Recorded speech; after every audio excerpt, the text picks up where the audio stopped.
وزنة عرشه ومداد كلماته سبحان الله والحمد لله ولا إله إلا الله والله أكبر الله أكبر الله أكبر لا إله إلا الله الله أكبر الله أكبر ولله الحمد আমরা আমাদের মহান প্রতিপালকের কিছু প্রশংসা বাক্য আদায় করলাম। অতঃপর আল্লাহর দয়া শান্তি রহমত অঝোর ধারায় কামনা করছি বিশ্বের শান্তিপূর্ণ মহাবিপ্লবের মহা আয়োজক মহাজগতের মহারহমত মহানবী মুহাম্মদুর রাসূলুল্লাহ সাল্লাল্লাহু আলাইহি ওয়াসাল্লামের উপর আমরা দিল থেকে দরদ দিয়ে দরুদ আদায় করছি। আল্লাহুম্মা সাল্লি ওয়া সাল্লিম على نبينا محمد بلن اللهم صل وسلم على نبينا محمد اللهم صل عليه اللهم بارك عليه اللهم صل وسلم على نبينا محمد আমরা আমার রাসূলের প্রতি কিছু দরুদ আদায় করলাম। অতঃপর আল্লাহর দয়া শান্তি ও রহমত বিশেষ প্রশান্তি কামনা করছি সেই মহাত্মা মহাবীরদের কথা পরম শ্রদ্ধা ও সম্মানের সাথে স্মরণ করছি তাদের কথা যারা আমার রাসূল সাল্লাল্লাহু আলাইহি ওয়াসাল্লামের সাথে ছায়ার মতো অবস্থান করে আল্লাহ কর্তৃক প্রদত্ত দ্বীনকে প্রচার প্রসার এবং বাস্তবায়নের কাজে আত্মনিয়োগ করেছিলেন। প্রয়োজনে অর্থ দিয়ে স্বার্থ দিয়ে রক্ত ঝরিয়ে দেশান্তরিত হয়ে এমনকি জীবন বিলিয়ে দিয়ে হলেও আল্লাহ তাআলা ও তার রাসূলের প্রতি ইসলামের প্রতি ভালোবাসার দাবি পূর্ণ করেছিলেন। আমার রাসূলের সেই সম্মানিত সাহাবা আজমাইন আমার নবী সাল্লাল্লাহু আলাইহি সাল্লামের সম্মানিত পরিবার পরিজন তাদের সকলের উপর আল্লাহর পক্ষ থেকে বিশেষ প্রশান্তি কামনা করছি এবং জান্নাতে তাদের মর্যাদা উত্তরোত্তর বৃদ্ধি কামনা করছি। আল্লাহ আপনি কবুল করেন। একই সাথে আল্লাহর দ্বীনকে বিজয়ী করবার লক্ষ্যে পৃথিবীর বিভিন্ন প্রান্তে বিভিন্ন কর্নারে বিভিন্ন কোণ থেকে বাংলাদেশ সহ পৃথিবীর যে জায়গায় আমার মুসলিম ভাইয়েরা মুজাহাদা করছে, সংগ্রাম করছে, জিহাদ করছে, আল্লাহ তাআলা তাদের এই মুজাহাদাকে কবুল করেন, শহীদ হিসাবে তাদেরকে গ্রহণ করেন এবং তাদের মর্যাদা উত্তরোত্তর বৃদ্ধি করতে থাকেন, আমিন। একই সাথে প্রচন্ড শীত পড়ছে, আমি একাধিক কাপড় পরেও আমার শীত লাগছে। তারপর আমার ভাইয়েরা অনেক কষ্ট করে যারা এসেছেন আল্লাহ তাআলা যেন তার ওয়াদা অনুযায়ী তাদের জন্য জাহান্নামের আগুনকে হারাম করে দেন, আল্লাহুম্মা আমিন। যারা আমাদের সম্মানিত আলোচক বৃন্দ, আমাদের সামনের আমাদের মা বোনেরা, আমাদের ভাইয়েরা যারা অনেক কষ্ট করে, অনেক মুরব্বীরা আছেন, বেশ বৃদ্ধ মানুষ, তারপর কষ্ট করে এসেছেন, সংখ্যায় স্বল্প, এটা আমাদের কোনো আপত্তি নেই, কারণ আসলে শেষ জামানা ইলমে আখিরে জামানার যে হাদিসগুলো পাওয়া যায় তাতে আসলে আমাদের সংখ্যাধিক্য হওয়ার কোনো নজির আমি একটাও দেখিনি কোথাও। এ পর্যন্ত যতগুলো হাদিস আল্লাহ তাআলা আমাকে পড়ার সুযোগ দিয়েছেন, পড়ানোর সুযোগ দিয়েছেন, আমি কোথাও সংখ্যাগরিষ্ঠতার কোনো সুসংবাদ পাইনি। সব জায়গায় যেমন একটা বলা যেতে পারে, আবু হুরায়রা রাদিয়াল্লাহু আনহু বলছেন, আল্লাহ রাসূল বলেছেন, ইন্না দীনা বা'দা গারিবুন ফাতুবা লিল গুরাবা'i আল্লাযীনা মা'আফসাদান নাসি মিন বা'দি মিন সুন্নতি। আমার নবী সাল্লাল্লাহু আলাইহি ওয়াসাল্লাম বলছেন, আমার দ্বীনের সূচনা হয়েছিল অল্প সংখ্যক কিছু মানুষের মাধ্যমে, অচিরেই আমার দ্বীন অল্পদের মধ্যেই ফিরে যাবে এবং তাদের জন্য সুসংবাদ যারা আমার হারিয়ে যাওয়া, ধ্বংস হয়ে যাওয়া বা ধ্বংস করে দেওয়া সুন্নাহগুলোকে আবার পুনঃপ্রতিষ্ঠিত করবে। সুবহানাল্লাহ। এটা বেশি সংখ্যক মানুষ করবে না, অল্প সংখ্যক মানুষ এটা করবে। তাদের মধ্যে যেন আল্লাহ আমাদের এই স্বল্প সংখ্যক মানুষদেরকে কবুল করেন, আল্লাহুম্মা আমিন। আমাদের আলোচকরাও খুব অল্প, বাংলাদেশে কোরআন সহিহ হাদিসের উপর কথা বলেন এমন আলোচকও খুব অল্প। দেখবেন যে বেদাতের উপরে গল্প, কেচ্ছা, কাহিনী, হাও মাও খাও, জঙ্গল, পাগল, ছাগল, ব্যাং, সাপ, এই নিয়েই চলে এদের আলাপ আলোচনা। আর এরা সবাই অনেক বড় বড় আলেম, দেখবেন সব জঙ্গল, পাগল, ছাগল ছাড়া আলোচনার মধ্যে আর কিছুই নেই। এরা আমাদের অনেক বড় বড় আলেম এবং এদের সংখ্যা অনেক বেশি। যদিও এটা আল্লাহ তাআলা তাদেরকে হক বোঝার সাধ্য যেন দান করেন, আল্লাহ তাদের ক্ষমা করেন। আমরা তাদের কটাক্ষ বা শত্রুতা পোষণ করছি না, এটা আমাদের দুঃখের ব্যাপার। আমাদের আলোচক অল্প, আমাদের শ্রোতা অল্প, তো এর ভিতরে যদি আমরা দুই একজন যদি হেদায়েতের পথে চলতে পারি, এটা আমাদের সুখ, আমাদের সার্থকতা। কারণ হাদিস তো সত্য, মাত্র একজন জান্নাতে যাবে 1000-এ। তো আপনি চিন্তা করতে পেরেছেন, এত মানুষ, আমরা চিল্লাচিল্লি করে, এত মানুষ সমাজে, এত মানুষ এই গ্রামে, তাহলে ফুটবল খেলতে যাওয়ার সময়, গান বাজনা দেখতে যাওয়ার সময় লোকের অভাব নেই, আমাদের এখানে কম কেন? জান্নাতে মানুষ তো কম, আল্লাহ রাসূল বলেছেন, কম তো হবেই। এটা নিয়ে আমাদের তো আপত্তির কিছু নেই, কি বলেন? আপনাদের আপত্তি আছে নাকি? নাই। তো এই জন্য আমারও আপত্তি নেই। আপনারা 2 জন হলেও আমার সমস্যা নেই। হ্যাঁ, 2 জন হলেও সমস্যা নেই। 2 জনের মধ্যে যদি আমার একজন বুঝে যায় আজকে দিনটা, তাহলে এই একজনের জন্য পুরো পৃথিবীর মধ্যে কিয়ামত হবে না। এটা ভয়ঙ্কর কথা না? মানে একজন মানুষ যদি হেদায়েতের উপর চলে, তাহলে ওই একজনের কারণে আল্লাহ সুবহানাহু ওয়া তাআলা পুরো বিশ্ব ব্রহ্মাণ্ডকে টিকিয়ে রাখবেন, কিয়ামত দেবেন না। তো আমার এত লোকের কি দরকার? একজন ভালো মানুষ থাক। পুরো সারা জীবন ধরে আমি যদি একজন ছাত্র গঠন করতে পারি, আমি যদি একজন মুসল্লি গঠন করতে পারি, সারা জীবন ধরে যদি আমি একজন শ্রোতা তৈরি করতে পারি, আমি সফল হব ইনশাআল্লাহ। এবং আল্লাহ তাআলা যেন আমাকেও কবুল করেন। এই জন্য আমার আপত্তি নেই। আপনার যে কয়জন আছেন, এই কয়জন একটু ধৈর্য ধরে শুনেন, কেমন? না চলে যাবেন? থাকবেন? আচ্ছা, তো এখন আপনারা বলেন যে আমি কি বিষয়ে কথা বলবো? কোন কোরআনের কোন সূরা তাফসীর করব, নাকি কোন হাদিসের অধ্যায়ের উপরে কথা বলবো, নাকি কোন বিষয়ের উপরে কথা বলবো? সেটা আমাদের সভাপতি আছেন কে? আজকে সভাপতিত্ব করছেন কে? সভাপতি নেই। সভাপতি নেই, তাহলে কে থাকবে?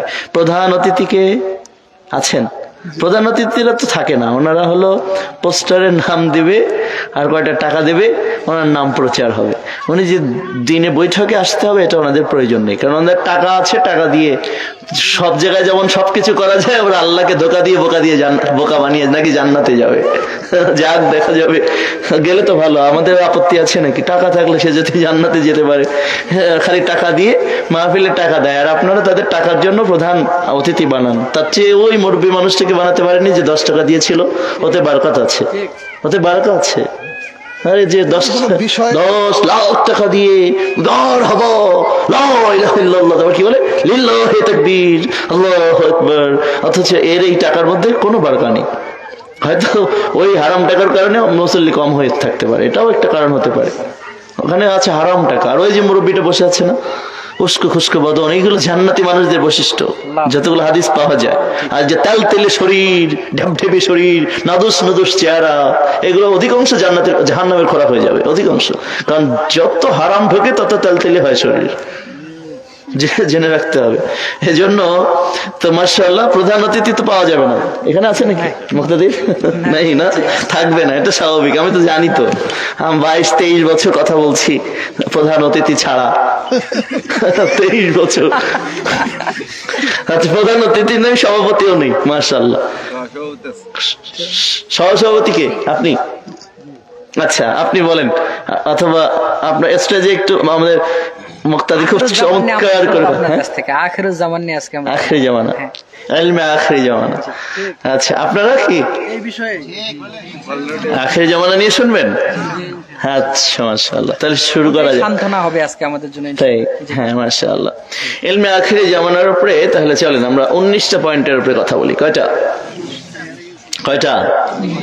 19টা পয়েন্টের উপরে কথা বলি। তো আপনারা আসলে এই আলোচনাটা মুক্তাদির এমন একটা বিষয় করেছেন, এর মধ্যে তো কোনো রসকস আসবে না, লোকজন থাকবে না। এ হলো আরেক ঝামেলা।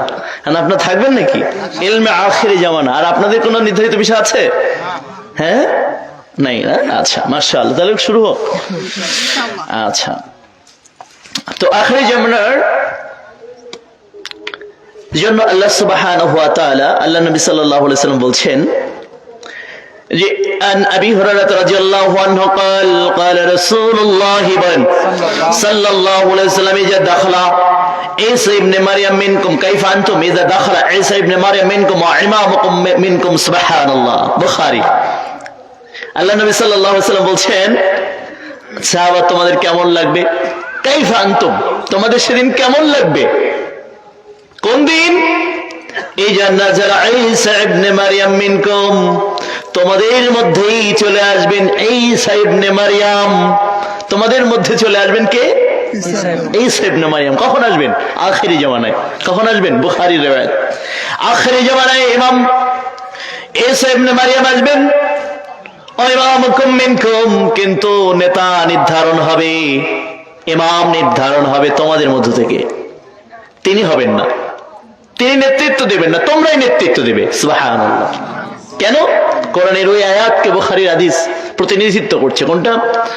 আল্লাহ তাআলা বলছেন সূরা আলে ইমরানের 110 নম্বর আয়াত, কুনতুম খায়রা উম্মাতিন উখরিজাত লিন-নাসি তা'মুরুনা বিল মা'রুফ ওয়া তানহাউনা আনিল মুনকার ওয়া তু'মিনুনা বিল্লাহ। আল্লাহ সুবহানাহু ওয়া তাআলা বলেন, তোমরাই হচ্ছে সর্বশ্রেষ্ঠ জাতি। উখরিজাত লিন-নাস, তোমাদের উত্থান ঘটানো হয়েছে শুধুমাত্র মানবতার কল্যাণ সাধন করবার জন্য। এই কল্যাণ তোমরা কিভাবে করবে? তা'মুরুনা বিল মা'রুফ ওয়া তানহাউনা আনিল মুনকার, তোমরা মানুষকে আদেশ করবে হকের উপর, সত্য, সঠিক, ন্যায় এবং সদাচরণ, হক আমল, আমলে সালেহার প্রতি তোমরা মানুষকে আদেশ করবে। ওয়া তানহাউনা আনিল মুনকার, তোমরা নিষিদ্ধতা জারি করবে, তোমরা কঠোরতা অবলম্বন করবে, তোমরা নিষেধ করবে, বাধা প্রদান করবে। কি? ওয়া তানহাউনা আনিল মুনকার, যত প্রকার পাপাচার রয়েছে, অপরাধ আছে, ক্রাইমস আছে, সব ক্রাইমসকে তোমরা বাধা প্রদান করবে। ওয়া তু'মিনুনা বিল্লাহ, ঈমানের প্রশ্নে তোমরা হবে আপোষহীন। ওয়া তু'মিনুনা বিল্লাহ, তোমরা হবে দৃঢ় চেতা ঈমানদার। তার মানে তোমাদের ঈমানের সাথে জুলুম মিশ্রণ থাকবে না। এজন্য যত উম্মাহ পৃথিবীতে এসেছে, এই উম্মাত হচ্ছে এদের মধ্যে সবচেয়ে শ্রেষ্ঠ উম্মাত। আদম আলাইহিস সালাতু ওয়াসালাম থেকে শুরু করে ঈসা আলাইহিস সালাতু ওয়াসালাম পর্যন্ত যত নবী পৃথিবীতে এসেছেন, সমস্ত নবী যত উম্মত পৃথিবীতে এসেছেন, সকল উম্মতের মধ্যে সবচেয়ে শ্রেষ্ঠ হচ্ছে আমার রাসূলের উম্মত। আমার আল্লাহ তাআলা এই কথাই কোরআন স্বীকৃতি দিয়েছে এবং বুখারীর ওই হাদিসটাকে প্রতিনিধিত্ব করছে। ইমাম নির্ধারণ হবে, নেতা নির্ধারণ হবে তোমাদের মধ্যে থেকে। ঈসা ইবনে মারইয়াম আসবেন, কিন্তু নেতা নির্ধারণ হবে তোমাদের মধ্য থেকে। নেতা কাদের মধ্য থেকে হবে? তোমাদের মধ্য থেকে নেতা নির্ধারণ হবে। তার মানে ঈসা ইবনে মারইয়াম মানে একটা নতুন তথ্য, যদিও আপনাদের জানা কিন্তু তথ্য হিসেবে নতুন। সেটা হলো যত নবী পৃথিবীতে এসেছেন, আদম আলাইহিস সালাতু ওয়াসালাম থেকে মুহাম্মদ সাল্লাল্লাহু আলাইহি সাল্লাম পর্যন্ত সমস্ত নবী মৃত্যুবরণ করেছেন, ইল্লা ঈসা ইবনে মারইয়াম, একমাত্র নবী ঈসা ইবনে মারইয়াম ব্যতীত। সুবহানাল্লাহ। তার মানে তিনি জীবিত এখনো আছেন। এমনকি নবী মুহাম্মদুর রাসূলুল্লাহ আখিরি নবী, শেষ নবী, নবীদের মধ্যে শ্রেষ্ঠ নবী হওয়া সত্ত্বেও তিনি ইন্তেকাল করেছেন, কিন্তু ঈসা ইবনে মারইয়াম এখনো জীবিত আছে। ঈসা ইবনে মারইয়াম এখনো কি জীবিত আছেন। এটা ওনার অন্যান্য সকল নবী থেকে একটু আলাদা বৈশিষ্ট্য, যে কিয়ামত পর্যন্ত আল্লাহ সুবহানাহু ওয়া তাআলা ওনাকে হায়াত দান করেছেন। সুবহানাল্লাহ। ওনার যেখান থেকে উনি হায়াত শুরু হয়েছিল, তার থেকে উনি কিয়ামতের আগ পর্যন্ত বেঁচে থাকবেন এবং দাজ্জালকে তিনি হত্যা করবেন। তাহলে এই হলো একটা বৈশিষ্ট্য, যে অন্য নবীগণেরও নেই। 2 নম্বর বৈশিষ্ট্য হচ্ছে ঈসা ইবনে মারইয়াম আর আদম আলাইহিস সালাতু ওয়াসালাম, এই দুইজন নবী বিগত অন্য 1,24,000 রিওয়ায়াতটাও সহি নয়, তবে আংশিক সহি ধরা হলেও, যদিও ধরে নেই 1,24,000, তাহলে 1,23,998 জন নবী এই দুইজন নবী থেকে আলাদা। আদম আলাইহিস সালামও কোনো পিতা থেকে জন্ম নেন নেই, ঈসা ইবনে মারইয়ামও কোনো পিতা থেকে জন্ম নেন নেই, সরাসরি আল্লাহর রূহ আল্লাহ তাআলা তার মধ্যে ফুঁকে দিয়েছেন, তার নাম হচ্ছে ঈসা ইবনে মারইয়াম। এটা হচ্ছে ঈসা ইবনে মারইয়ামের আরেকটা বৈশিষ্ট্য। তারপরেও নবী আমার বললেন, ঈসা ইবনে মারইয়াম মিনকুম ওয়া ইমামুকুম মিনকুম, ঈসা ইবনে মারইয়াম তোমাদের মধ্য থেকে আসলেও, তোমাদের মধ্য থেকে তিনি আসলেও আল্লাহ তাআলা তোমাদের হাতেই নেতৃত্ব রেখে দিবে, তোমরাই নেতৃত্ব দেবে। 3 নম্বর বৈশিষ্ট্য ছিল ঈসা ইবনে মারইয়াম উনি নগদ একজন ডক্টর ছিলেন এবং ওনার হাতটাই ছিল ঔষধ। ওনার হাত যদি কোনো কুষ্ঠ রোগী, টাকওয়ালা, যে কোনো অসুস্থ রোগীর উপরে হাতটা রাখার সাথে সাথে এসে আপনি মারিয়ামের স্পর্শে আল্লাহ তাআলা অসুস্থ রোগীকে সুস্থ করে দিতেন। এটা ছিল ওনার আলাদা বৈশিষ্ট্য। ঈসা ইবনে মারিয়ামের চতুর্থ অন্যতম গুরুত্বপূর্ণ বৈশিষ্ট্য ছিল ঈসা ইবনে মারিয়াম সেই নবী যিনি শিশু অবস্থায় নিজের মাতৃত্বের সতীত্বের সার্টিফিকেট দিয়েছেন, যে অন্য কোন নবী এটা করতে পারেননি, করেননি। আল্লাহ তাকে এই ক্ষমতা দেন নাই, কিন্তু শিশু অবস্থায় একজন অ্যাডাল্ট মানুষের মতো স্বীকৃতি দিয়েছেন, সাক্ষ্য দিয়েছেন, কথা বলেছেন। শিশু নবী ঈসা ইবনে মারিয়াম এত সম্মানিত। পঞ্চম হলো যে অনেক নবীদের নেই, অনেক নবীদের ভাগ্যে রাসূল হিসাবে তাদেরকে অ্যাপয়েন্টমেন্ট দেওয়া হয় নাই, কিন্তু ঈসা ইবনে মারিয়ামকে রাসূল হিসেবে অ্যাপয়েন্টমেন্ট দেওয়া হয়েছে। ঈসা ইবনে মারিয়াম শুধু নবী নন, তিনি রাসূলও বটে। তিনি কি রাসূল? আপনারা জানেন তো নবী এবং রাসূলের মধ্যে পার্থক্য নিশ্চয়ই আপনারা জানেন। সকল রাসূল নবী ছিলেন, কিন্তু সকল নবী রাসূল ছিলেন না। তার মানে আমার ঈসা ইবনে মারিয়াম আলাইহিস সালাতু ওয়াস সালামের আরেকটা বৈশিষ্ট্য, তিনি রাসূল। ষষ্ঠতম বৈশিষ্ট্য হচ্ছে তিনি বেঁচে আছেন এবং দুনিয়াতেও আসবেন। মানে বেঁচে যে ওইভাবে গত হয়ে যাবেন, যেমন সূরা কাহফের আসহাবে কাহফের ঘটনা যে আছে, যুবকরা যে বেঁচে উঠেছিল তারা কিন্তু আবার ওখানেই মারা গেছে, কিন্তু ঈসা ইবনে মারিয়াম ওখানে আছেন, দুনিয়ায় আসবেন এবং দুনিয়া থেকে ওনার বিদায় হবে। এটা হচ্ছে ওনার আরেকটা বৈশিষ্ট্য। এই নবী আসার পরেও নেতৃত্ব থাকবে কার কাছে?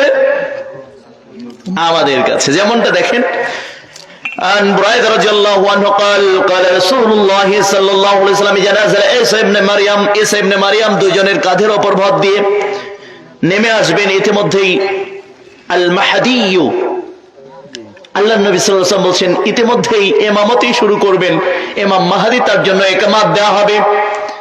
ইমাম মাহদী ঘাটটা ফেরাবেন, দেখবেন ঈসা ইবনে মারিয়াম বলবেন ইয়া ঈসা ইবনে মারিয়াম তাল সাল্লি বিনা, হে ঈসা ইবনে মারিয়াম আসুন, আসুন, আসুন এবং আমাদের সালাতের ইমামতি করে দেন।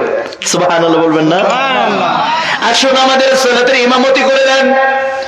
আর ঈসা ইবনে মারিয়াম, ঈসা ইবনে মারিয়াম তখন উত্তরে বলবেন লা, মানে কি জানেন? লা মানে কি? না। কেন? ইন্নী ইমামুকুম বা'দুকুম ইমামে বা'দিন, আল্লাহ তোমাদেরকেই একে অপরের নেতৃত্ব হাতে তুলে দিয়েছেন। তাকরিমাতুল্লাহু হাযিহি উম্মতি, এভাবেই এই উম্মতকে আল্লাহ সম্মানিত করেছেন। তোমাদের নেতা তোমরাই, তোমাদের ইমাম তোমরাই, তুমি ইমামতি করো, আমি তোমার পিছনে মুক্তাদি হিসেবে সালাত আদায় করব। ঈসা ইবনে মারিয়াম এভাবে বলছেন। মুস্তাদরাক হাকিমের 251 পৃষ্ঠার 27 নম্বর লাইন থেকে 34 নম্বর লাইন পর্যন্ত হাদিস বর্ণিত হয়েছে। তার মানে ঈসা ইবনে মারিয়াম আবারও বলছেন আমি খালি নেতৃত্ব দিব না তাই নয়, তুমি সালাত পড়ো ইমাম মাহদী, আমি তোমার পিছনে মুক্তাদি হিসাবে তোমাদের সালাতে আমি অংশগ্রহণ করব। তখন ঈসা, অথচ সমস্ত নবী যখন জীবিত থাকতেন তাদের উপস্থিতিতে তারাই ইমামতি করতেন, কিন্তু ঈসা ইবনে মারিয়ামের উপস্থিতিতে এই নবীর উম্মত ইমামতি করবে। এটা আপনার মর্যাদা, আপনি বুঝেন, আপনার মর্যাদাকে আপনি বুঝে নেন। আজকে কোন জায়গায় ছুটেন, কার পিছনে ছুটেন, কে আপনার আদর্শ? আপনার আদর্শ যদি হয় মুহাম্মদ রাসূলুল্লাহ সাল্লাল্লাহু আলাইহি ওয়াসাল্লাম, তাহলে আপনাকে ইমাম মাহদী এসে এভাবেই সম্মান প্রদান করবেন।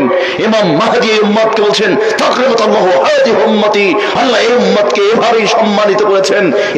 এই উম্মতের কথা বলবেন, আবার খালি ইমাম মাহদীকে বলবেন না, বলবেন তাকরিমাতুল্লাহু হাযিহি উম্মতি, আল্লাহ এই উম্মতকে সম্মানিত করেছেন। তার মানে এই উম্মতের অংশ আপনিও, এই উম্মতের অংশ আমি কাজী ইউসুফ জাহান, আমিও, আমাদের মা বোন যারা আছেন এই উম্মতের অংশ আপনিও। তার মানে ইমাম মাহদী নিজ মুখে বলবেন আমার যত মর্যাদা তার চেয়ে মর্যাদা এই উম্মতের। তার মানে ইমাম মাহদীর মর্যাদা বলছিলাম, তিনি সেই নবী যিনি শিশু অবস্থায় কথা বলেছেন, কোন নবী বলতে পারেননি। তিনি সেই নবী যিনি এখনো জীবিত আছেন। তিনি সেই নবী ইমাম হযরত আদম আলাইহিস সালাম নিজেই কিয়ামতের দিন তার একটা ভুলের কথা নিজেই স্বীকৃতি দিবেন যে আমি একটা ভুল করেছিলাম। নূহ বলবেন আমি ভুল করেছিলাম, মূসা বলবেন আমি একটা ভুল করেছিলাম, জানি না আল্লাহ আমার সাথে কি আচরণটা করবে। ঈসা ইবনে মারইয়াম সেই নবী, আল্লাহ নবী বলেছেন ঈসা ইবনে মারইয়ামের কাছে যখন সর্বশেষ এসে দাঁড়াবে, তিনি তার কোনো ভুলের কথা বলবেন না। কিয়ামতের মাঠে বলবেন যে তোমরা তো আমার কাছে এসেছো, আমি তো আসলে তোমাদের সুপারিশকারী নই। তোমাদের সুপারিশের জন্য একজন নির্ধারিত ব্যক্তি আছেন, তিনি মুহাম্মদুর রাসূলুল্লাহ মিন বাদ ইসমুহু আহমদ। আমি যার সুসংবাদ নিয়ে এসেছিলাম সূরা সাফের 6 নম্বর আয়াতে, আমি যার সুসংবাদ নিয়ে এসেছিলাম মিন বাদ ইসমুহু আহমদ, যার নাম হবে আহমদ, তোমরা ওনার কাছে যাও, উনি তোমাদের সুপারিশ করবেন, আমি করব না। খালি এতটুকুই উনি বলবেন। কিন্তু ঈসা ইবনে মারইয়াম তিনি কোনো ভুলের কথা বলবেন না। তার মানে এটা খুব ভয়ানক একটা কথা। আদম আলাইহিস সালাম নিজেই বলবেন আল্লাহর নিষিদ্ধতা সত্ত্বেও আমি নিষিদ্ধ খাবার খেয়েছিলাম। আদম বলবেন আলাইহিস সালাম, যাকে আল্লাহ এত সম্মানিত করেছেন, আদমকে ফেরেশতা সামনে ধরে বলছেন, সবাইকে বলছেন যে ফাসাজাদু, সাজদা করো। সবাই সাজদা করলো, ইল্লা ইবলিস আস্তাকবারা কানা মিনাল কাফিরিন। ওয়া ইয কুলনা রাব্বুকা লিল মালাইকাতি ইসজুদু লিআদম ফাসাজাদু ইল্লা ইবলিস আস্তাকবারা কানা মিনাল কাফিরিন। সূরা বাকারা 34 নম্বর আয়াত। আল্লাহ সুবহানাহু ওয়া তাআলা আদমকে সামনে ধরলেন, ধরে বলছেন এই ফেরেশতারা তোমরা যারাই আছো সবাই মিলে আমার আদমকে সাজদা করো। ফাসাজাদু, সবাই সিজদা করলো, খালি ইবলিস সিজদা করলো না। আস্তাকবারা কানা মিনাল কাফিরিন। আদম সেই নবী যিনি ফেরেশতাদের সম্মানসূচক সাজদা পেয়েছিলেন, যে সাজদা আল্লাহ ছাড়া এখন আমাদের জন্য হারাম। এই সাজদা পূর্ববর্তী নবীদের একে অপরের প্রতি সাজদা করা জায়েজ থাকলেও এই উম্মতের জন্য হারাম করা হয়েছে। তারপরেও এই আদম সেই ব্যক্তি যিনি ফেরেশতাদের সাজদা পেয়েছিলেন, তিনিও কিয়ামতের মাঠে বলবেন আমার একটা ভুল হয়ে গিয়েছিল, জানি না আল্লাহ আমার সাথে কি ব্যবহার করবেন। আদম বলবেন, নূহ মানে করুণাকারী নবী, তিনিও ভুলের কথা বলবেন। মূসা, কোরআন খুললেই মূসার কথা, আল্লাহ মূসার কথা বলেছেন, আল্লাহ মূসার নাম বারবার বলেছেন, এতবার বলেছেন, এত সম্মান করে মূসার কথা বলেছেন, কিন্তু সেই মূসাও নিজের ভুলের কথা বলবেন। কিন্তু ঈসা ইবনে মারইয়াম ভুলের কথা বলবেন না। এমন বড় নবী বলবেন তাকিমাতাল্লাহু হাদি উম্মতি, আপনাকে দেখিয়ে বলবেন আপনি না হলে আপনার ছেলে, না হলে তার ছেলে, না হলে তার ছেলে হয়তো তার সাথে যোগ দিবে। তিনি বলবেন আল্লাহ তোমাকেই সম্মানিত করেছে, এই উম্মতকেই সম্মানিত করেছে, ঈসা ইবনে মারইয়ামকে নয়। ঈসা ইবনে মারইয়াম সেই নবী যিনি আপনি তার উপস্থিতিতে আপনার আমার সম্মানের স্বীকৃতি দেওয়া হবে। আপনি বুঝে নেন যে এই নবীর উম্মতের কতটা গুরুত্ব। কেন? এবার এক এক করে দেখেন। কারণ হিসাবে আল্লাহ সুবহানাহু ওয়া তাআলা 3টা কারণ বলছেন। এক, যেখানেই যত নেক কাজ আছে প্রত্যেক নেক কাজে তারা হবে অগ্রগামী, তারা এগিয়ে যাবে। আপনারা যেমন এসেছেন আলহামদুলিল্লাহ, এখানে তো আমরা অন্যায় অত্যাচার কিছু করছি না, নেক কাজ করতে এসেছি, আপনারা এসেছেন। যেখানে যতটুকু নেক কাজ করতে দেখা যাবে সেখানে এরা থাকবে অগ্রগামী, প্রত্যেক নেক কাজে তারা অগ্রগামী হবে। এই জন্য এবং নেক কাজে একে অপরকে সাহায্য করবে, সহযোগিতা করবে আল্লাহ সুবহানাহু ওয়া তাআলা। এজন্য এই উম্মতকে সম্মানিত করেছেন। 2, যত প্রকার অন্যায় আছে, যত প্রকার পাপ আছে, এই উম্মত পাপকে মেনে নেবে না, পাপ করবে না তো করবে না। এই উম্মত কোনো পাপ মেনে নেবে না। পাপ যেখানে দেখবে সেখানে প্রতিহত করবে। পাপ যেখানে দেখবে পাপকে প্রতিহত করতে হবে। যে বাপ হলেও পাপকে প্রতিহত করতে হবে। যদি আমার বাপ হয়, কোনো ক্ষমা নেই। এই উম্মত পাপকে প্রশ্রয় দিবে না, পাপ করার চেষ্টা করবে না। যদি হয়ে যাবে কুল্লু বানি আদম খাতা আল খায়রুন আল খাতাউন আত তাওয়াবুন, জেনে রাখবেন পাপ, আমি বলছি না যে আপনার পাপ হবে না, আমার পাপ হবে না। আল্লাহ নবী বলেছেন প্রত্যেক বনি আদম সন্তান পাপ করবে। আল খায়উন আল খাত্তাউন আত তাওয়াবুন, তাদের মধ্যে সবচেয়ে শ্রেষ্ঠ হচ্ছে তারাই যারা পাপ করার পর নিজেকে শুধরে নেয়, পাপ করার পর অনুশোচনা করে, পাপকে ভুলকে ফুল রূপে ফুটিয়ে তুলে পাপ থেকে তওবা করে। পাপ থেকে তওবা যখন করে তখন সে সেই রকম হয়ে যায় যেদিন তার মাতাকে প্রস্রাব করেছিল। এজন্য পাপ হতেই পারে। ইল্লা মান তাওয়া, আল্লাহ তাআলা নিজেই বলছেন ওয়া আমানা ওয়া আমালান সালিহান فأولئك يبدل الله سيئاتهم حسنات وكان الله غفورا رحيما। আল্লাহ তাআলা বলেন নিশ্চয়ই যারা তওবা করে নেয়, ঈমানকে নবায়ন করে নেয়, নেক আমলগুলোকে অব্যাহত রাখে, فأولئك يبدل الله سيئاتهم حسنات, ওরা হচ্ছে সেই সমস্ত মানুষ যাদের অতীতের পাপগুলোকে আল্লাহ নেকি দিয়ে পরিবর্তন করে দেন। সূরা ফুরকানের 70 নম্বর আয়াত। অতএব ওয়াতানহাউনা আনিল মুনকার, পাপকে তারা ফিরে আসবে নিজেরা এবং ফিরাবে। ফিরবে এবং খালি ফিরবে না, ফেরাবে। বিড়ি খালি খাবে না, খাওয়া বন্ধ করবে না। বিড়ি নিজে খাবে না তাই নয়, বিড়ি খাওয়া বন্ধ করবে। সিগারেট খালি খাবে না তাই নয়, সিগারেট খাওয়া বন্ধ করে দেবে। জর্দা খালি খাবে না তাই নয়, জর্দা খাওয়া বন্ধ করে দেবে। পানের সাথে তামাক খালি খাবে না তাই নয়, খাওয়ার যত আয়োজন আছে সমস্ত আয়োজন বন্ধ করে দিতে হবে। আমার মাকে নিয়ে এসেছিলাম গত প্রোগ্রামে, শুনেছিলেন না? উনি পীরের মেয়ে। কেন নিয়ে এসেছিলাম তার কারণ হলো খুব বৃদ্ধা মানুষ, হাঁটতে পারে না। তারপর আমি কোলে করে নিয়ে তাকে হজ করেছি, কোলে করে নিয়ে। তো এরপরে আমি অনেকে নিয়ে এসেছি এজন্য যে তুমি জীবনে বহুত পাপ দেখেছো, তোমরা পীড়িত পরিবারে ছিলে, আমিও সেই পরিবারে জন্মগ্রহণ করেছিলাম। আপনাদের তো সৌভাগ্য যে আপনারা আহলুল হাদিস বা আহলে হাদিস পরিবারে জন্মগ্রহণ করেছেন, এটা আপনাদের চরম সৌভাগ্যের। কিন্তু আমি বাংলাদেশের সবচেয়ে নিকৃষ্ট বেদাতি পরিবারে, পীর পরিবারে আমার জন্ম হয় এবং সেখানে আমার পড়াশোনা, সেখানে আমার বেড়ে ওঠা। তো এখন আমার মায়ের যখন আমি বলেছিলাম মা আমার আল্লাহর সাথে যদি তুমি শিরিক করো আমি তোমার সাথে ভালো আচরণ করব, কিন্তু আমি তোমার এই পাপাচারের মধ্যে আমি লিপ্ত থাকবো না। তোমার বাবা মা, তোমার ভাইদের যে পাপাচার চলছে এই পাপাচারে আমি থাকতে পারবো না। এবং আমি তোমাকে দোয়া করছি, আমি যেহেতু তোমার সন্তান আমি তোমাকে বাধ্য করতে পারছি না। মা আমি তোমার জন্য দোয়া করছি আল্লাহ যেন এই তোমার নিকৃষ্ট পাপাচার থেকে যেন ফিরিয়ে আনে। আমি বারবার মাকে বলতাম। এটা ছিল মায়ের প্রতি আমার ও তানহাউনা আনিল মুনকার, পাপের প্রতি করা কঠোরতা। কারণ মাকে আমি তো চড় মারতে পারি না, থাপ্পড় মারতে পারি না, জোর করে ধমক দিয়ে কথা বলতে পারি না, এটা আমার জন্য আল্লাহ হারাম করেছেন। আমার হিকমা অবলম্বন করে বলেছি মা তুমি যদি মারা যাও আমার হাত, আমার বাড়ি সাতক্ষীরায়, আমার বাড়ি বর্তমান ঢাকায়, আমি টাঙ্গাইলের মানুষের জন্য দোয়া করব, কিন্তু মা তোমার জন্য আমার হাত উঠবে না তুমি যদি মারা যাও। মা আমাকে বলেন বাবা তুমি আলেম, তুমি আমার জন্য দোয়া করো। আমি বললাম মা তুমি যদি শিরকের মধ্যে থাকো আমি ঠাকুরগাঁওয়ের মানুষের জন্য দোয়া করব। ঠাকুরগাঁও একজন বৃদ্ধা যদি মারা যায়, আমার মুসল্লি ছিল, আমার মসজিদ আমার পিছনে সালাত পড়েছে, অথবা আমার মাহফিলে এসেছে, আমার কানে যদি তার কথা পৌঁছায় আমি হাত তুলে আমার বোনের জন্য আমি দোয়া করব। কিন্তু মা তুমি আমার মা, কিন্তু তুমি তোমার সাথে রয়েছে আমার রক্তের সম্পর্ক, তোমার পেট থেকে আমি জন্মগ্রহণ করলেও আমি তোমার জন্য দোয়া করতে পারবো না, কারণ মুশরিকদের জন্য আল্লাহ দোয়াকে হারাম করেছেন। এই ইসলাম চলবে না, তোমাদের এই ইসলাম নয়, মদিনার ইসলাম, 1450 বছর আগের ইসলাম, যে ইসলাম কোরআনে আছে, যে ইসলাম হাদিসে আছে, ওইটার নাম আমি ইসলাম মনে করি। তোমাদের এই নোংরামিকে আমি ভণ্ডামি মনে করি, দ্বীনের নামে অধর্ম মনে করি, ধর্মের নামে অধর্ম মনে করি, এটা আমি মানি না। ও তানহাউনা আনিল মুনকারের নাম। মায়ের ব্যাপারে বলছি, মা সর্বশেষ মায়ের সাথে আমার যে যুদ্ধ সেটা হলো আমার মা এখনো পর্যন্ত উনি পান জর্দা তামাক একসঙ্গে খেতেন। এবং আমাদের পীর পরিবারে এটা পান খাওয়া দেখবেন যে ওরা সুন্নাত মনে করে।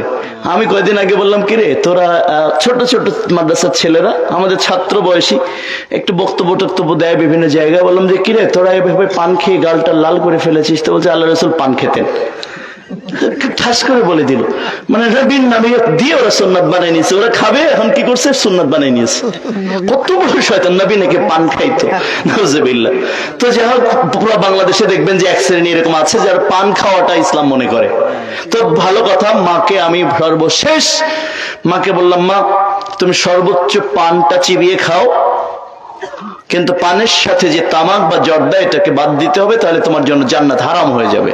লা ইয়াদখুলুন্নাল জান্নাতা মুদমিনুল খামর, ইবনে মাজাহ 3434 নম্বর হাদিস দিয়ে আমি তাকে বললাম, আমি আপনাকে গল্পের ছলে দিন শেখাচ্ছি, এখানেও হাদিস নিয়ে আসছি। আল্লাহ নবী বলছেন, লা ইয়াদখুলুন্নাল জান্নাতা মুদমিনুল খামর, জান্নাতে প্রবেশ করবে না কোন নেশাজাত দ্রব্য পানকারী, জান্নাতে প্রবেশ করবে না কোন নেশাজাত দ্রব্য পানকারী। ইবনে মাজাহ 3434 নম্বর হাদিস। আবি দারদা জিয়ালা রাসূল লা ইয়াশরবুল খামর, খবরদার তোমরা নেশা খাবে না, ফাইন্নাহুম ইয়াফতাহু কুল্লা শাররিন, শারদারদা, পৃথিবীতে যত অকল্যাণ আছে, পৃথিবীতে যত অঘটন আছে, পৃথিবীতে যত রাহাজানি আছে, কুল্লা শাররিন, সমস্ত রাহাজানি, সমস্ত অঘটন, সমস্ত অকল্যাণের ফাইন্নাহুম ইয়াফতাহ, নেশা হলো চাবি। তার মানে নেশা হলো চাবি। নেশা খেলে সমস্ত কল্যাণ অঘটনের তালা খুলে যায়। আল্লাহ নবী এ কথা বলছেন। ইবনে মাজাহ 3449 নম্বর হাদিস। কি করবেন? মাকে বললাম, মা জান্নাতে যাবে না। আল্লাহ রাসূল বলছেন দিন রাত যাবে না, কিয়ামত হবে না। এটাও আখিরি জামানার হাদিস। যতদিন পর্যন্ত আমার একদল উম্মত মদ খাবে কিন্তু ভিন্ন নামে, মদ খাবে কিন্তু ভিন্ন। মান কানা ইউমিনুনা বিল্লাহি ওয়াল ইয়াউমিল আখির, মান কানা ইউমিনুনা বিল্লাহি ওয়াল ইয়াউমিল আখির, মান কানা ইউমিনুনা বিল্লাহি ওয়াল ইয়াউমিল আখির ফালা ইয়াশরবুল খামর ফাইন্নাহু মান কানা ইউমিনুনা বিল্লাহি ওয়াল ইয়াউমিল আখির ফালা ইয়াজলিস আলা মাইদাতিন ইয়াশরাবু আলাইহিল খামর। আল্লাহ রাসূল বলেন দিন রাত যাবে না, কিয়ামত হবে না যতক্ষণ আমার উম্মতের একদল মদ পান করবে ডাইরেক্ট, কিন্তু ভিন্ন নামে করবে। তোমাদের মধ্যে যে ব্যক্তি আল্লাহ এবং আখিরাতে বিশ্বাস রাখো, সে যেন এই নেশার ধারে না যায়। মান কানা ইউমিনুনা বিল্লাহি ওয়াল ইয়াউমিল আখির, তোমাদের মধ্যে যে ব্যক্তি আল্লাহ এবং আখিরাতে বিশ্বাস রাখো, সে যেন যেখানে নেশা পান করা হয় ফালা ইয়াজলিস, সেখানে যেন না বসে। ইশরাবু আলাইহিল খামর, যেখানে নেশা পান করা হয় সেখানে যেন না বসে। তার মানে জর্দা খাওয়া তো যাবেই না। মিশকাতুল মাসাবি এছাড়া মুসনাদ আহমদের 12447 নম্বর এই হাদিস অনুযায়ী যেখানে নেশা তো খাওয়া যাবেই না। আল্লাহ রাসূল বলছেন যেখানে যে আল্লাহ এবং আখিরাতে বিশ্বাস করে সে যেন নেশাখোরের পাশে না বসে। আমি বললাম, মা তুমি আমার মা হলো, তোমার পাশে আমি বসা আমার জন্য জায়েজ নাই। তার মানে বিষয়টা মারাত্মক না? এভাবে বলতে হবে। ও তানহাউনা আনিল মুনকার, এই উম্মত আখিরি জামানার উম্মতের বিশেষ বৈশিষ্ট্য হলো তারা যেখানে পাপ দেখবে সেখানে পাপকে প্রতিহত করবে। যেখানে যে কথা দিয়ে চলে, ছাত্র যদি হয় সবুজ মুক্তাদির, মুক্তাদির যদি বিটা যায় মুক্তাদির রাখো, ফেলে দাও সিগারেট। মুক্তাদিরকে আমি এভাবে বলতে পারি, কিন্তু মাকে আমি ভিন্ন স্টাইলে বলেছি, মা আমি তোমাকে তোমার জন্য দোয়া করতে পারবো না। মা তোমার পাশে আমার বসা আমার রাসূল নিষেধ করেছেন, আল্লাহ রাসূল নিষেধ করেছেন তোমার পাশে আমি বসতে পারবো না।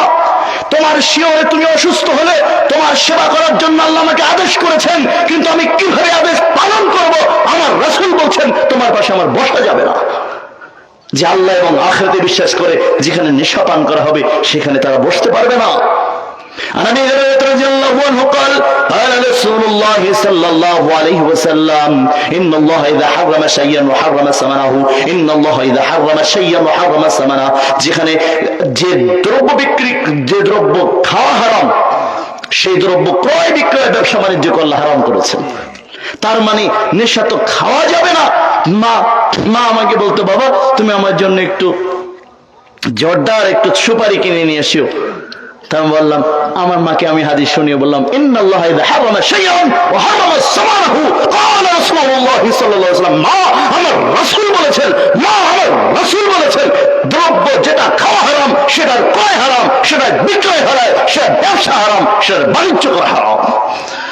যেই হোক না কেন তার সামনে আপনাকে বলতে হবে, একথা বলতে হবে। বলেন হারাম। কেন আপনি শ্রেষ্ঠ? কেন আখিরি জামানার এই পয়গম্বরের উম্মতকে সবচেয়ে শ্রেষ্ঠ করা হচ্ছে? এদের চেয়ে শ্রেষ্ঠ কোনো জাতি আসেনি। কারণ মুসার উম্মতকে কথা বলার অধিকার তার উম্মতের ছিল না। জানেন এটা? আল্লাহ তাআলা কোরআনের মধ্যে বলেন, মূসাকে আমি বললাম, মূসা তুমি যাও এরা ফিরআউনের কাছে যাও, দাওয়াত দাও, ফিরআউনের কাছে চলে যাও। মূসা প্রত্যুত্তরে আল্লাহকে বলল, আল্লাহ আমার তো জিহ্বায় জড়তা আছে, তুমি আমার ভাই হারুনকে আমার সাথে পাঠাও, কিন্তু নবী বানিয়ে পাঠিয়ে দাও। কারণ দিনের দাওয়াত, আল্লাহ তাআলার পথের কথা আদেশ করা, হালালকে আদেশ করা, ইবাদতের কথা আদেশ করা, ভালো কাজের পথে আদেশ করা এবং খারাপ পথে নিষেধ করা, আল্লাহর পথে ডাকা, এই কাজটা শুধুমাত্র আমার রাসূলের পূর্বের নবীগণের মধ্যে শুধুমাত্র এই দায়িত্ব ছিল নবীদের। এই দায়িত্ব কাদের ছিল? নবীদের। এই দায়িত্ব উম্মতের ছিল না।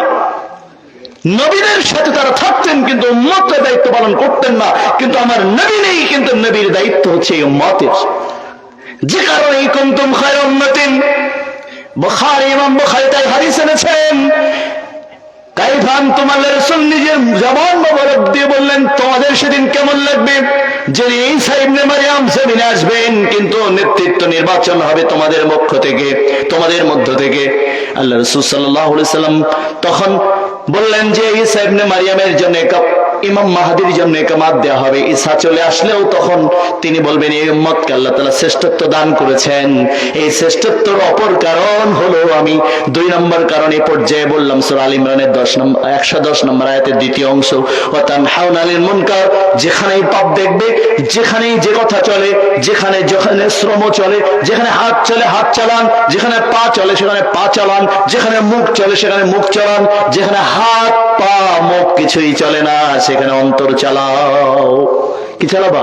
অন্তর চালাও। অন্তর দিয়ে পাপকে ঘৃণা করো, আলাদা করে দাও যে আমি এই পাপ মানি না, মানব না। ও তানহাউনা আনিল মুনকার, পাপ কাজকে ভাবে ঠেকিয়ে দাও। কারণ হলো ঈসা ইবনে মারইয়াম একমাত্র নবীর আরেকটা বৈশিষ্ট্য, 7ম বৈশিষ্ট্য, আল্লাহ তাআলা আদমকে আদম বলেছেন কোরআনের মধ্যে, এমনকি মুহাম্মদকে মুহাম্মদ রাসূলুল্লাহ বলেছেন। কিন্তু ঈসার নাম যখন নিয়েছেন তখন ঈসা ইবনে মারইয়াম বলেছেন, কারণ ঈসার মায়ের সাথে ঈসার নামকে সংযুক্ত করে বলেছেন, যে টোটাল কোরআনের যে কোনো নবীর থেকে আলাদা।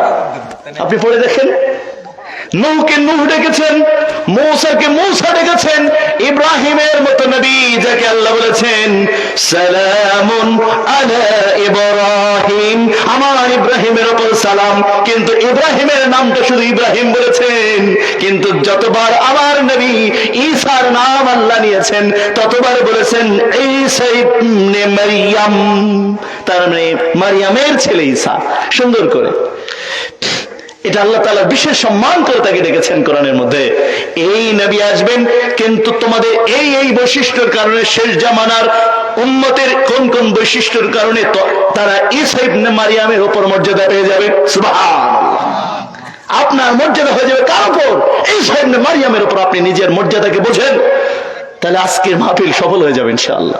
আপনি যদি আপনার মর্যাদা বুঝতে পারেন, একটার পর একটা মর্যাদা বোঝার চেষ্টা করেন, 19টা পয়েন্টের উপরে আমরা আপনার মর্যাদাকে বুঝে যাই, কেন আপনি এত শ্রেষ্ঠ। আল্লাহ রাব্বুল আলামিন এবার বলেন পাপগুলোকে ঠেকিয়ে দেবেন, কিন্তু 3 নম্বরে এসে বলেন প্রথমে হলো ভালো কাজ করে যাবে, ভালো কাজের আদেশ করবে। 2 নম্বরে বললেন তারা পাপগুলো ঠেকিয়ে দেবে। এই ভালো কাজের আদেশ এবং খারাপ কাজের নিষেধের মধ্যে তাদের প্রেরণা কাজ করবে তুমিনুনা বিল্লাহ, দুনিয়ায় কারো বাহবা পাওয়ার জন্য নয়, দুনিয়ার কোন মানুষের নেতা হওয়ার জন্য নয়, নেতৃত্ব পাওয়ার জন্য নয়, অন্য কোন উদ্দেশ্য তাদের নয়, বরং তুমিনুনা বিল্লাহ, আল্লাহর উপর দৃঢ় ঈমানের প্রশ্নে তারা মানুষকে হক এবং নেক কাজের প্রতি আদেশ করবে এবং পাপাচার থেকে তারা ফেরাবে। এর কারণ হবে ওয়াতুমিনুনা বিল্লাহ, তাদের যে চেতনা কাজ করবে, যে চেতনার উপর হক নেক কাজের আদেশ করবে এবং অসৎ কাজের বাধা প্রদান করবে, যে চেতনাকে ধারণ করে সেটা হলো মুক্তিযুদ্ধের চেতনা, তাই না? তাহলে ধর্ম নিরপেক্ষতাবাদী চেতনা, তারপরে হচ্ছে গণতান্ত্রিক চেতনা, সমাজতান্ত্রিক চেতনা। আমার দেশের যারা আজকে সমাজ সংস্কারের জন্য, রাষ্ট্র সংস্কারের জন্য ডক্টর ইউনূস সাহেবের নেতৃত্বে যারা চেষ্টা করছেন, আমরা তাদেরকে বলি কিয়ামত পর্যন্ত সফল হওয়ার সম্ভাবনা নেই যদি আপনার চেতনার মধ্যে গণতান্ত্রিক চেতনা বাদ দিয়ে, সমাজতান্ত্রিক চেতনা বাদ দিয়ে, পীরতান্ত্রিক চেতনা বাদ দিয়ে, এরপরে হলো আপনার মুক্তিযোদ্ধার চেতনা বাদ দিয়ে যখন আপনার চেতনা আসবে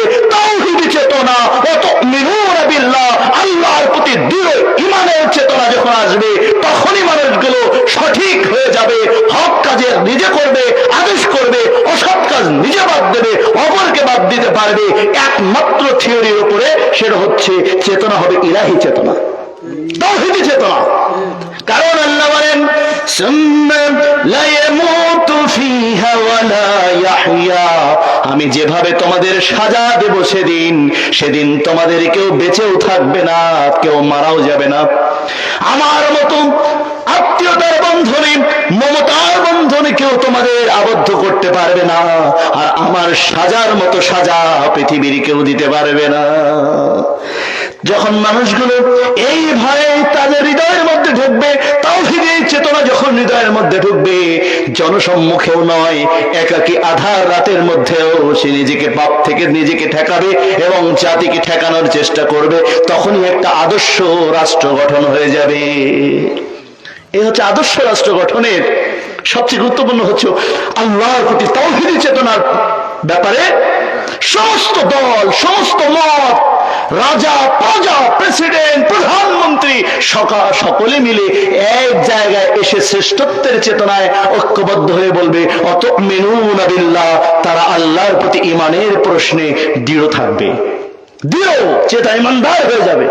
যখন হবে তখন হবে এই জাতি হলো সবচেয়ে শ্রেষ্ঠ জাতি হয়ে যাবে। তার মানে হলো বাংলাদেশকে যদি পুরো বিশ্ব ব্রহ্মাণ্ডের মধ্যে সবচেয়ে শ্রেষ্ঠ জাতির আসনে বসাতে হয়, শ্রেষ্ঠ রাষ্ট্রের আসনে অধিষ্ঠিত করতে হয়, তাহলে সর্বপ্রথম এই রাষ্ট্রের জনগণকে, এই রাষ্ট্রের প্রধানমন্ত্রী, পরিচালকদেরকে তাওহীদের চেতনায় ফিরে আসতে হবে। আল্লাহ তাআলার ঈমানের প্রশ্নে কোনো আপোষ করা চলবে না। যদি তাই হয় তাহলে এই উম্মত হবে, এই জাতি হবে সবচেয়ে শ্রেষ্ঠ জাতি, এই জাতি হবে সবচেয়ে শ্রেষ্ঠ জাতি। এমনকি ইমাম মাহদী পর্যন্ত, ইমাম ঈসা আলাইহিস সালাতু ওয়াস সালাম পর্যন্ত তাদেরকে এসে সমূহ করবে এই তাওহীদি চেতনার উপরে। এই জন্য আমার ভাইয়েরা, আল্লাহ সুবহানাহু ওয়া তাআলা তাই এই উম্মতকে ডেকে বলেছেন ইন্নাদ-দীনা ইনদাল্লাহিল ইসলাম, আপনাদের জন্য জীবন ব্যবস্থা হিসেবে আল্লাহ দিয়েছেন ইসলাম। কি দিয়েছেন? ওয়া মান ইয়াবতাগি গায়রাল ইসলামি দীনান, আল্লাহ রাব্বুল আলামিন বলেন অতএব তোমাদের জন্য একমাত্র শুধুমাত্র আখিরি জামানার উপরে, আখিরি জামানার নবীর উপরে যে দিন দেওয়া হয়েছে, পূর্বে একই দিন ছিল, ইন্নাদ-দীনা ইনদাল্লাহিল ইসলাম, তোমাদের জন্য আল্লাহ মনোনয়ন দিয়েছেন কি?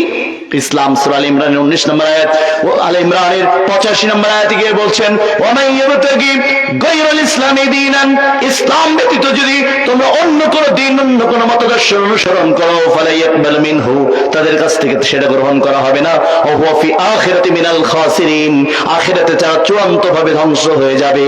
তার মানে হলো আল্লাহ তাআলা যে ধর্ম দিয়েছেন, যে দিন দিয়েছেন, যে জীবন ব্যবস্থা দিয়েছেন, এটা বাদ দিয়ে যদি গণতন্ত্র, সমাজতন্ত্র, অন্য কোন তন্ত্র, মার্ক্সবাদ, লেনিনবাদ, অন্য কোন মতবাদ যদি তোমরা মেনে নাও, আল্লাহ বলছেন তোমাদের কাছ থেকে তা গ্রহণ করা হবে না, তখন আল্লাহর সাথে তোমাদের শিরিক হয়ে গেল। তুমিনুনা বিল্লাহ, আল্লাহর প্রতি দৃঢ় ঈমান আর থাকলো না। এজন্য এই উম্মত, আখিরি জামানার এই উম্মতের মধ্যে সবচেয়ে বড় অংশ জাহান্নামী হয়ে যাবে। তার কারণ হলো আল্লাহর প্রতি দৃঢ় ঈমানের প্রশ্নে তারা সরে যাবে। আল্লাহ তাআলা নিজেই বলেন সূরা সাজদা 32 নম্বর সূরার 21 নম্বর পারার 12 নম্বর আয়াত, ওয়ালাউ তারা ইযিল মুজরিমুনা নাকিসু রাসিহিম ইনদা রাব্বিহিম রাব্বানা আবসারনা ওয়া সামি'না ফারজি'না না'মাল সালিহান ইন্না মুকিনুন।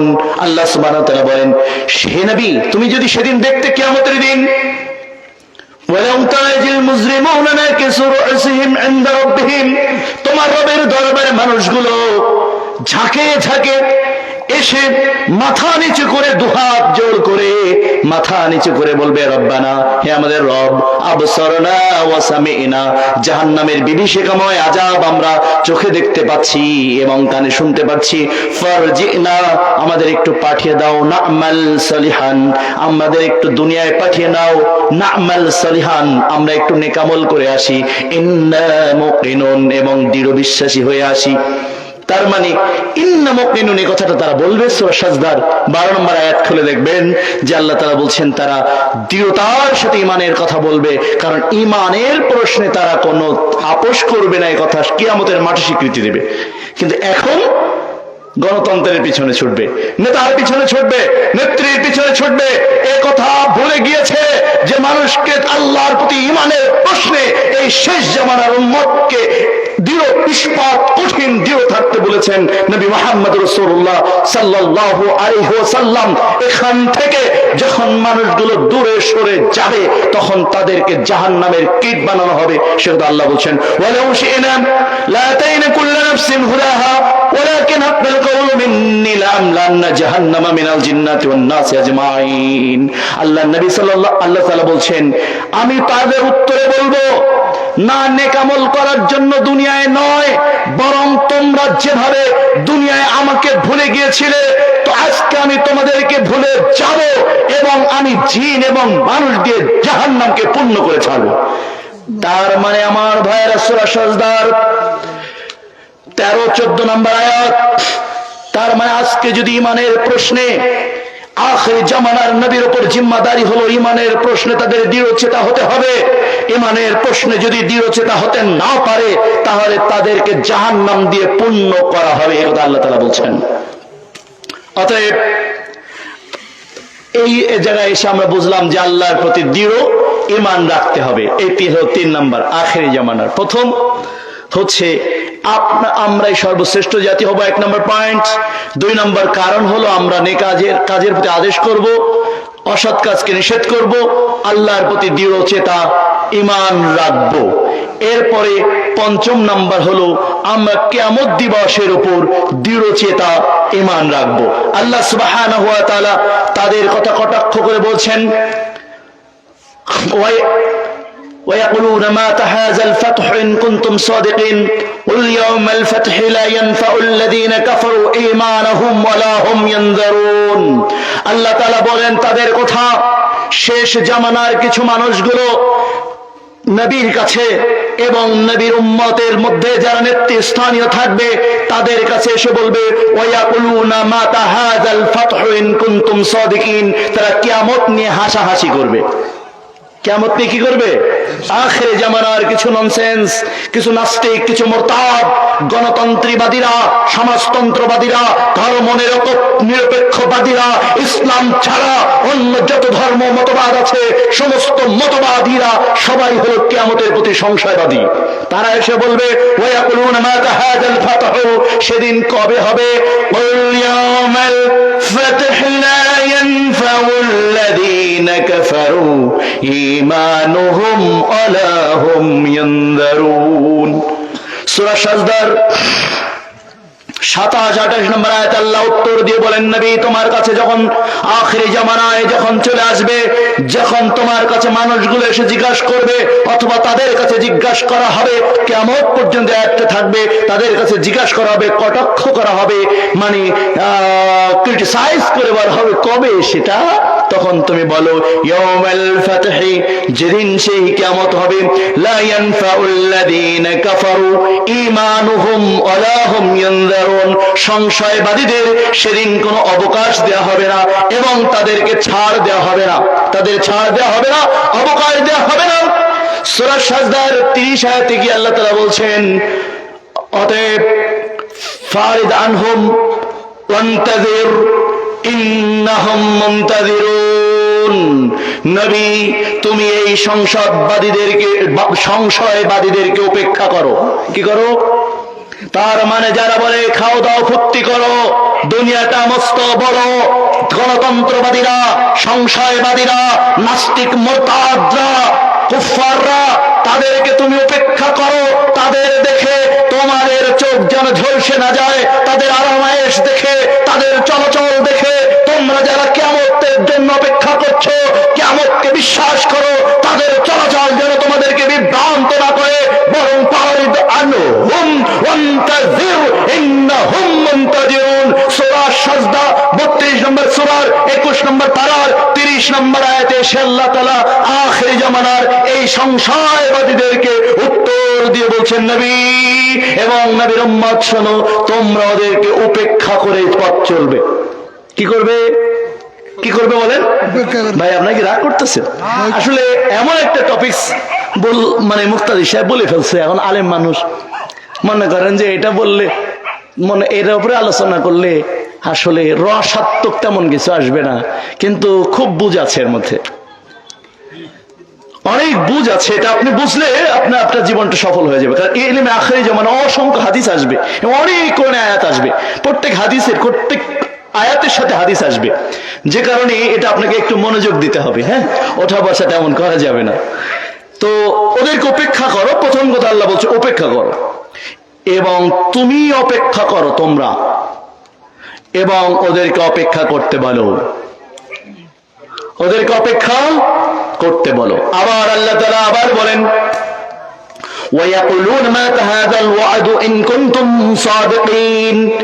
আখিরি জামানায় একদল সংশয়বাদী আসবে, তারা আবার এসে বলবে, একবার বলবে ইয়াউমাল ফাতহি, আবার আরেক দল এসে বলবে وَيَقُولُونَ مَتَى هَذَا الْوَعْدُ إِن كُنتُمْ صَادِقِينَ। আরেকটা বলবে ওয়াদ, মানে এই কিয়ামত দিবস সম্পর্কে এক একজন এক এক নাম ধরে কটাক্ষ করবে। এখানে একদল এসে আবার সূরা মুলক 67 নম্বর সূরা 29 নম্বর পারার 1 নম্বর সাফার, এটা হচ্ছে দ্বিতীয় সাফার 25 নম্বর আয়াত, 25, 26, 27 নম্বর আয়াত বলা হবে ওয়ায়াকুলুনা মাতা হাযাল ওয়া'দু ইন কুনতুম সাদিকিন। তোমরা যদি সত্যবাদী হয়ে থাকো, মানে এই মিথ্যাবাদীরা, এই সংশয়বাদী কুফফারের গোষ্ঠী আবার উল্টে আমাদেরকেই বলবে তোমরা তোমাদের কথার সত্যায়ন করো, সেই কিয়ামতকে দেখাও। ওয়ায়াকুলুনা মাতা হাযাল ওয়া'দু ইন কুনতুম সাদিকিন। বলো তোমাদের সেই কিয়ামত, যে কিয়ামতের ভয় দেখাও আমাদেরকে, তোমাদের সেই কিয়ামত কবে হবে? কুল ويقولون متى هذا الوعد إن كنتم صادقين قل إنما العلم عند الله وإنما أنا نذير مبين فلما رأوه زلفة سيئت وجوه الذين كفروا। আল্লাহ তাআলা বলেন যেদিন কিয়ামত আসবে সেদিন কাফের গোষ্ঠীর মুখগুলো কালো হয়ে যাবে। নাউযুবিল্লাহি মিন যালিক। কাফের মুখগুলো কালো হয়ে যাবে। আল্লাহ তাআলা পক্ষান্তরে, এটা সূরা মুলক 26-23 নম্বর আয়াত, বলো কিয়ামতের জ্ঞান আল্লাহর কাছে আছে। যখন কিয়ামতটা চলে আসবে কাফের গোষ্ঠীর মুখগুলো কালো হয়ে যাবে। আবার ওয়াকিয়ার মধ্যে কি বলছি, যে ওয়াকিয়াতুল ওয়াকিয়া লাইসা ওয়াকিয়াতিহা কাযিবা খাফিদাতুর রাফিয়া। আল্লাহ তাআলা বলেন যেদিন সেই কিয়ামত হবে, ইযা রাজ্জাতুল্লাহু দুরাজ্জা, সূরা ওয়াকিয়ার 3 নম্বর আয়াত, আমি পুরো ভূখণ্ড, পুরো পৃথিবীকে থরথর করে কাঁপাবো। আমি পুরো পৃথিবী শেষ জমানায় যখন চলে আসবে, একেবারে শেষ মুহূর্ত যখন চলে আসবে, তখন আমি পৃথিবীকে থরথর করে কাঁপাবো। অবসাতিল জিবালু বাসা, পাহাড়গুলোকে আমি উৎক্ষিপ্ত ধূলিকণায় পূর্ণ করে উড়াতে থাকবো, উড়াতে থাকবো। পাহাড়গুলোকে চালিয়ে দেবো, পাহাড় আর স্থির থাকবে না। বলো ওই কিয়ামতবাদীদেরকে বলো, সংশয়বাদীদেরকে বলো, গণতন্ত্রবাদীদেরকে বলো, ধর্ম নিরপেক্ষবাদী এদেরকে বলো অবসাতিল জিবালু বাসা, পাথরে পাহাড়গুলোকে গুঁড়া করব, গুঁড়া করে উৎক্ষিপ্ত ধুলির মতো, তুলার মতো ওড়াবো। খাফিদাতুর রাফিয়া। কিন্তু আল্লাহ বলেন সেদিন একদল মানুষের মুখ আমি হাস্যোজ্জ্বল রেখে দেব। আল্লাহু আকবার। ভেবেছেন সেদিন একদলের মুখ আমি হাস্যোজ্জ্বল রেখে দেব। তার মানে পৃথিবী কাঁপছে, কেমন কাঁপবে, থরথর করে কাঁপবে, মানুষগুলো আর স্থির থাকতে পারবে না, থরথর করে কাঁপবে, মানুষগুলো যেন তুলার মতো উড়বে। পাথরে পাহাড়গুলো যদি বলা হয় তুলার মতো উড়বে। সোয়াকিয়া, এটা আমি আপনার তো জানেন যে গাল গল্প করতে জানি না, কোরআনে অনুবাদ করি এবং হাদিসে অনুবাদ করে থাকি। আল্লাহ তাআলা নিজের মুখ দিয়ে বললেন এমন কাঁপাবো, পাহাড়গুলোকে ধুলার মতো উড়িয়ে দেব, চালিয়ে দেব। অবসাতিল জিবালু, জিবালগুলো বাসা, আমি উৎক্ষিপ্ত ধুলার মতো উড়াতে থাকবো, ধুলার মতো উড়বে। সেদিন এই বিভীষিকাময় দিনেও সূরা ওয়াকিয়ার মধ্যে আল্লাহ বলছেন আমি তোমাদের মধ্যে একদলের মুখগুলোকে হাসি মুখে রেখে দেব, যেন ওদের কিছুই হয়নি। ওয়া কুনতুম আজওয়াজান সালাসা। দুনিয়ায় যেমন আখিরি জামানায় মানুষ 3 দল আছে, আল্লাহ তাআলা বলছেন এই দিনও এদের উপর কিয়ামত হবে 3 দলে থাকা অবস্থায়। খেয়াল করেন কয় দল? অকুনতুম, তার মানে কিয়ামত কিন্তু দুনিয়ার উপরে হবে, আখিরি জামানায় কিয়ামত হবে। তার মানে এই আপনার আমার এই চলমান অবস্থায় হবে। বলছে এই তোমাদের এই চলমান অবস্থায় তোমরা 3 দলে থাকবে। দেখেন মিলিয়ে নেন, 3 দলেই আছে। ওয়া কুনতুম আযওয়াজান সালাসা, তোমরা সেদিন 3 দলে বিভক্ত থাকবে। কয় দল? আল্লাহ তাআলা এক দলের কথা বলেছেন আখিরি জামানায়, ওয়াসহাবুল ইয়ামিন, ডানপন্থী দল। একদল কি? মানে দিনপন্থী, ধর্মপন্থী, আখিরাতপন্থী। আল্লাহ তাআলা তাদের বলেন ওরা হবে ডানপন্থী। মা আসহাবুল ইয়ামিন, আল্লাহ তাআলা বলেন কত সৌভাগ্য হবে সেই সব ডানপন্থীরা। এবার আল্লাহ তাআলা বলেন আসহাবুশ শিমাল, আখির জামানায় তোমাদের মধ্যে আর একটা দল থাকবে, সেই দলের নাম হলো আসহাবুশ শিমাল, বামপন্থী, রামপন্থী, এই ইনু কিনুরা আর কি। ইসলাম ভাবে যত দল আছে, যত মতবাদ আছে, যত মতাদর্শ আছে, সব মতবাদ, সব দল, সব চেতনাকে এক কথায় বলা হয়েছে বামপন্থী। তার মধ্যে আপনাকে হুজুরও আছে আসহাবুশ শিমাল, যারা ইসলামিক গণতন্ত্র বলো। তার মানে মদের বেবিচারের পতিতালয়ের সামনে লিখে দিল ইসলামিক পতিতালয়। শোনেন, খালি পতিতালয়ে যদি কেউ গিয়ে একজন মানুষ বেবিচার করে আসে, এই বেবিচার করা পাপ, এই বেবিচারের নাম কবিরা গুনাহ। কিন্তু বেবিচার করে এখানে যদি এসে বসে তার জন্য কিন্তু কালিমা পড়া প্রয়োজন নেই। তার জন্য কি করতে হবে? ইস্তেগফার করতে হবে। করলে আল্লাহ চাইলে তার পাপ ক্ষমা হয়ে যাবে। কিন্তু বেবিচার ঘরের উপরে যদি লিখে যায় ইসলামিক বেবিচার, মানে পতিতালয়ের সামনে, মনে করেন ওই যে কোথায় আছে একটা, ওইটা হচ্ছে গিয়ে দৌলতদিয়া, তো ওখানে গিয়ে লিখে দিল দৌলতদিয়া ইসলামিক পতিতালয়। এখন এই লোকটার তখন ঈমান চলে যাবে, কাফের হয়ে যাবে, মুশরিক হয়ে যাবে। তাকে নতুন করে কালেমা পড়ে মুসলমান হইতে হবে। সে মুসলমানিত্বই চলে যাবে। কেন? সে একটা পাপাচারকে ইসলামিক লেবাসে চালাতে চেষ্টা করেছে, গুনাহকে, কবিরা গুনাহকে ইসলামিক লেবাসে চালানোর চেষ্টা করেছে। অনুরূপ ভাবে গণতন্ত্র কুফরি মতবাদ, সমাজতন্ত্র কুফরি মতবাদ, যারা গণতন্ত্রকে ইসলামিক গণতন্ত্র বলে চালিয়ে দেওয়ার চেষ্টা করেছে, তারা ইসলামিক পতিতালয়কে যেমন ইসলামিক পতিতালয়, বিড়িকে যেমন ইসলামিক বিড়ি বানানো যায় না, গাঁজাকে যেমন ইসলামিক গাঁজা বানানো যায় না, ফেন্সিডিলকে যেমন ইসলামিক ফেন্সিডিল বানানো যায় না, ঠিক তেমনি ভাবে গণতন্ত্রকে কখনো ইসলামিক গণতন্ত্র বানানো যায় না, যায় না, যায় না। পরিষ্কার কথা।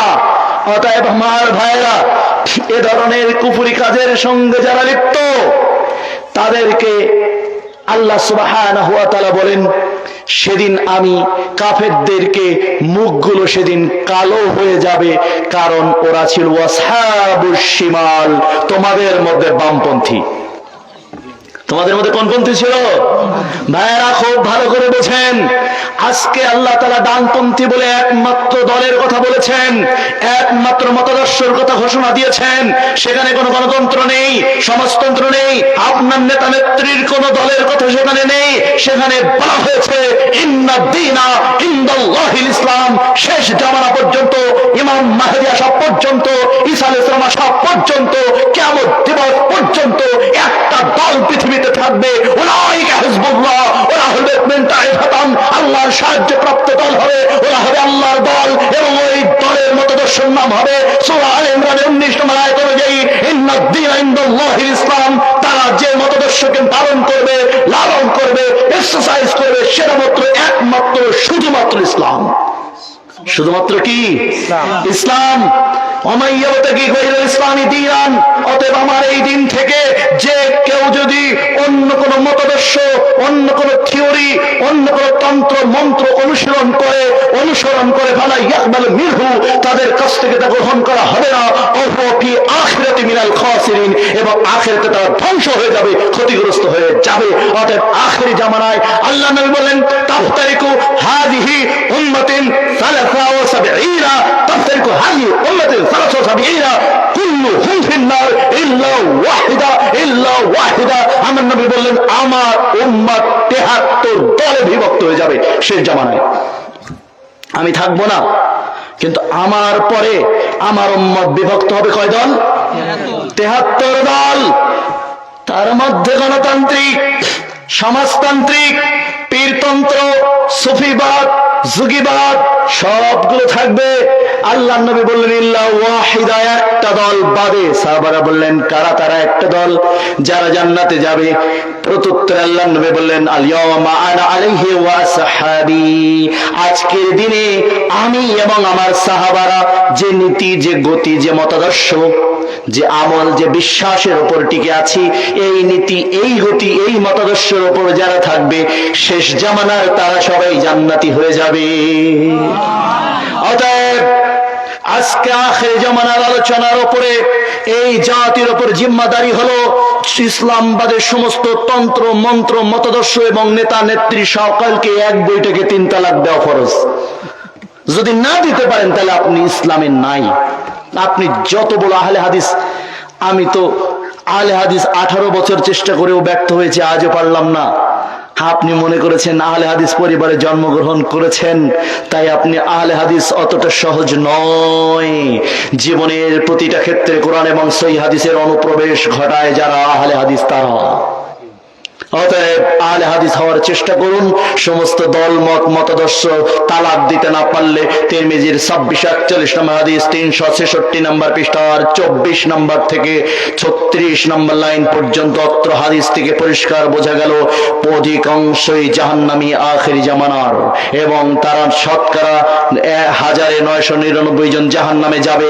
তার কারণ সে গণতান্ত্রিক নেতা নেত্রীর পিছনে ছুটছে, মুখে দাঁড়িয়ে আছে, রাতে তাহাজ্জুদের সালাত পড়ছে, নামের সাথে আল্লামাও আছে, সে আবার ইসলামিক গণতন্ত্রও করে। এরা হলো আখিরি জামানার জাহান্নামী পরিবার। আখিরি জামানা আল্লাহর সাথে শিরিক করে বড় বড় কাফের মুশরিকরা। আরে দাড়ি তো আবু জাহেলের উপর ছিল। আরে আল্লাহ রাসূলের সাথে যখন যুদ্ধ করতে এসেছিল আবু জাহেলের পরনে আমার মতো জুব্বাও ছিল। জুব্বা আর লম্বা দাড়ি আর মাথায় একটা টুপি থাকার নাম মুসলমান নয়। মুসলমান মানে সকল মতাদর্শকে ত্যাগ করে, পরিত্যাগ করে আল্লাহ তাআলার মতাদর্শের মধ্যে চলে আসা। এবার আল্লাহ তাআলা 7ম পয়েন্টে গিয়ে বলছেন ওয়াল্লাযী আরসালা রাসূলাহু বিল হুদা ওয়া দীনিল হক লিইযহিরাহু আলাদ-দীনি কুল্লিহি ওয়া কাফা বিল্লাহি শাহীদা। সূরা ফাতিহা পড়েন। আল্লাহ তাআলা বলেন আমি সত্য দিন এবং হেদায়েত সহ আমার রাসূলকে পাঠিয়েছি। গণতন্ত্রের উপরে নাকি সমাজতন্ত্রের উপরে? আপনাদের পীরতন্ত্রের উপর, সুফিবাদের উপরে না। আমি সত্য দিন কোনটা? সত্য দিন ইসলাম দিয়ে এবং আমার রাসূলকে এর মধ্যে হেদায়েত দিয়ে পাঠিয়ে দিয়েছি। কেন পাঠিয়ে দিলাম? শেষ জামানায় শুনে রাখেন, সেই একটা আজ আমরা এখন পাচ্ছি। আল্লাহ রাব্বুল আলামিন একবার রাসূলের জীবদ্দশায় দিনকে বিজয়ী করবেন, আর একবার হবে শেষ জামানা যখন চলে আসবে। প্রত্যেকটা তাফসীর গ্রন্থের মধ্যে এসেছে শেষ জামানা যখন চলে আসবে তখন পুরো পৃথিবীতে আর একবার ইসলামের বিজয় হয়ে যাবে। আল্লাহ বলেন ওয়াল্লাযী, এই আয়াতে তাফসীর সবাই পড়বে, তাফসীরে তাবারি 7ম নম্বর খণ্ড 555 নম্বর পৃষ্ঠার, তাফসীর কুরতুবী সূরা ফাতহার 28-29 নম্বর আয়াতের তাফসীর 552 পৃষ্ঠার 1-2 নম্বর খণ্ড 552 পৃষ্ঠার 16 নম্বর লাইন থেকে বর্ণিত রয়েছে। তাফসীর ইবনে কাসির প্রত্যেকটা তাফসীর গ্রন্থ দেখেন ওয়াল্লাযী আরসালা রাসূলাহু বিল হুদা ওয়া দীনিল হক লিযহিরাহু আলাদ-দীনি কুল্লিহি। আল্লাহ রাব্বুল আলামিন বলেন আমি আমার রাসূলকে সত্য দিন ইসলাম দিয়ে পাঠিয়েছি, সাথে হেদায়েতও দিয়ে দিয়েছি। আমি কেন পাঠালাম রাসূলকে? হেদায়েত দিয়ে, সত্য দিন দিয়ে। আমার ইসলাম প্রত্যেক যুগে যুগে, প্রত্যেক দেশে দেশে পরাজিত হবে তাই নয়, আলাদ-দীনি কুল্লিহি নয়, নয় নয়, তা নয়। আমি সকল দিনের উপর তোমাদের দিন ইসলামকে আমি বিজয়ী করে দেব। তার মানে হলো আপনারা আনন্দিত হন, সূরা ফাতিহাটা পড়ে দেখবেন, হয়তো সেটা আমাদের জীবদ্দশায় ঘটে যেতে পারে। সিরিয়া এতদিন ধরে কুফরি শক্তির অধীনে ছিল, গত কয়েকদিন ধরে বাশার আল আসাদ নামক, যে নাম সুন্দর শোনা যায় বাশার আল আসাদ, সে কিন্তু মূলত মুসলমান ছিল না, সে কিন্তু কাফের। তাকে মোরতাদ বলে অনেকে ভুল করে, সে কখনো মুসলমান ছিল না। মোরতাদ হবে কেমনে? যদি কেউ কোনোদিন মুসলমান থাকে, মুসলমান থেকে যদি অন্য দিন গ্রহণ করে, তার নাম হবে কি? মোরতাদ। কিন্তু বাশার সিরিয়ার যে প্রেসিডেন্ট কয়েকদিন আগে যে উৎখাত হলো, সে মূলত কোনোদিন মুসলমান ছিল না। তোমরা কি আওয়ামী লীগ নাকি? হাসিনাও মুসলমান ছিল না, জানো তুমি? তো তুমি চলে যাও কে? এখন তো হাসিনার কথা বলবে, এই জন্য চলে যাও। এই বাংলাদেশের কয়েকদিন আগে যারা চলে গেছে, এরা কেউ মুসলমান ছিল না। দলিল নাও, দলিল নিবা? কয়টা দলিল দিব? ওরা মুসলমান ছিল না। বাংলাদেশে আমি মাহফিল করব, এক হিন্দু ওসি আমায় কয় আপনার বাড়ি কই? আমার তো আমার পরিচিতি তো হাওয়ায় পাওয়া যায়, আপনি আমার কাছে এমনি জিজ্ঞেস করেন কে? আপনি কি করেন? আপনার ইনকামের উৎস কি? আমার ইনকামের উৎস, আমি নিয়মিত প্রত্যেক দিন রাত 12টার পরে উপরে আরো সওয়ালার কাছে পেশ করি। আপনি who are you to get my information? আমি তো আপনাকে মানুষই মনে করি না, মানুষ তো নাই, গরু ছাগল মনে করি না। তবে আপনি কার সাথে কথা বলছেন? আমি বললাম আমি একজন মুশরিকের সাথে কথা বলছি। মুক্তাদি এভাবে কথা বলছি, আমি আপনাকে ইসলামের দাওয়াত দিচ্ছি, আপনি ইসলাম কবুল করেন। আপনি আমাকে মাহফিলের অনুমতি দেন না দেন, আমার কথা বলার, আমার যতক্ষণ শ্বাস চলবে ততক্ষণ আমার বক্তব্য বাঁধিয়ে রাখা, আমার বক্তব্য চেপে রাখার কোন ক্ষমতা পৃথিবীর কাউকে দেওয়া হয়নি, আমি দিচ্ছি না। আপনার কথায় আমি বক্তব্য যদি এ জায়গায় আমার মাইকে না দিতে পারি, আপনার মাইকের চেয়ে আমার গলার জোর আরো বেশি আছে। আপনি যদি আমার প্রোগ্রাম বাতিল করেন, কোনো সমস্যা নেই, আমি চিল্লায় কথা বলবো, কোনো সমস্যা নেই। আমাকে আপনার হাসিনা আয়না ঘরে নিয়েছিল, কি হয়েছে তাতে? আমি ইমানদার মুশরিক কিতাব লেখার কারণে আমাকে আয়না ঘরে নেওয়া হয়েছে। আয়না ঘরে যখন আমাকে নেওয়া হয়েছে, বলা হয়েছে যে আপনাকে গুরুত্বপূর্ণ দায়িত্ব দেওয়া হবে, আপনার এই কণ্ঠকে উনি পছন্দ করেন। উনি মানে প্রধানমন্ত্রী, উনি মানে হাসিনা। হাসিনা আমাকে তার অফিসের মধ্যে ডেকেছে, আপনি কি চান? আমি বললাম আমি জান্নাত চাই। হাসিনা বলছে, হাসিনা আপনার নেতা নেত্রী অনেকেই দেখবেন যে ওনারা গণভবনে ঢুকতেই পারতেন না, আমাকে অনেক যদি শুনতো উনি এসেছে, ডাক আছেন, কি ডাকবে? বললাম জান্নাত। কি কর না কি কর না তোমার আমি আপনি চাই, আমি আপনি বাংলাদেশের প্রধানমন্ত্রী, আপনি আমার কাছে জানতে চেয়েছেন, আমি এটা বলে দিয়েছি। এটা তো আমার কাছে নাই। আমার বললাম তাহলে আপনারও ওটা চাওয়া, আপনি ওই কাজ করেন, আমার কিছু লাগবে না। আমাকে বলেছিল ইমানদার মুশরিক না লেখার জন্য, আমার বলেছিল ওই বামপন্থী একটা গুরুত্বপূর্ণ সংগঠন আছে যার নাম ওলামা লীগ, তার সভাপতিত্ব দেওয়ার জন্য। আমাকে বলেছিল ধর্ম মন্ত্রণালয়ের দায়িত্ব দেওয়ার জন্য। আমি বললাম আমি গণতান্ত্রিক, আমি প্রত্যেক ভালো কাজের সাথে আছি, কিন্তু আমি কোনো কাজের, আমি এ ধরনের কাজ করতে পারবো না, আর এই যোগ্যতা আমার নাই। তারপর থেকে আমাকে মোটামুটি ইমানদার মুশরিক আমাকে নিষেধ করা হয়েছিল, এটা বের করার দরকার নেই, আপনি এমনি 2 কোটি টাকা নিয়ে যান, মাদ্রাসা করে ফেলেন। আমি বললাম যে আমার উপর থেকে টাকা আসে, আমি মানুষের কাছে চাই না, 12 বছর বয়স থেকে আমার বাবার কাছেও চাই না, টাকা দেওয়া লাগবে না, আমি আপনাকে বিশুদ্ধ দিনের দাওয়াত দিয়ে গেলাম যে তোমার দেশের আলেমরা এই কথা বলার সুযোগ পায়নি, সাহস করেনি, এভাবে বলেছিলাম। যদি কখনো জাহাঙ্গীর কবির নানকের সাথে দেখা হয়, শুনে দেখো, জাহাঙ্গীর কবির নানক সেখানে ছিল টাকলা মুরাদ, সেখানে ছিল ওবায়দুল কাদের, তাদের সাথে যদি তোমাদের কারো পরিচয় থাকে, তোমাদের টাঙ্গাইলের একজন এমপি সেখানে ছিল। হ্যাঁ, তো এখন এদের আমার জাহাঙ্গীর কবির নানক বলেছিল, নাম ধরে বললাম যে আপনি সিদ্ধান্ত মেনে নেন, আর না হলে আপনি কিন্তু থাকবেন না দুনিয়ায়। কানে কানে বলল, পরিস্থিতি জটিল হয়ে যাবে। আমি বললাম আমার আল্লাহ বলেছেন শেষ দিন পর্যন্ত আমার রাসূল বলেছেন, একটা দলকে আল্লাহ হকের উপর বিজয়ী রাখবে, বরং তাদের যারা ক্ষতি করবে তারাই ক্ষতিগ্রস্ত হবে। আল্লাহ তাআলা হককে বিজয়ী রাখবেন ইনশাআল্লাহ। এজন্য আমার ভাইয়েরা, আল্লাহ সুবহানাহু ওয়া তাআলা আমাকে কিছুদিন আয়না ঘরে রেখেছিলেন।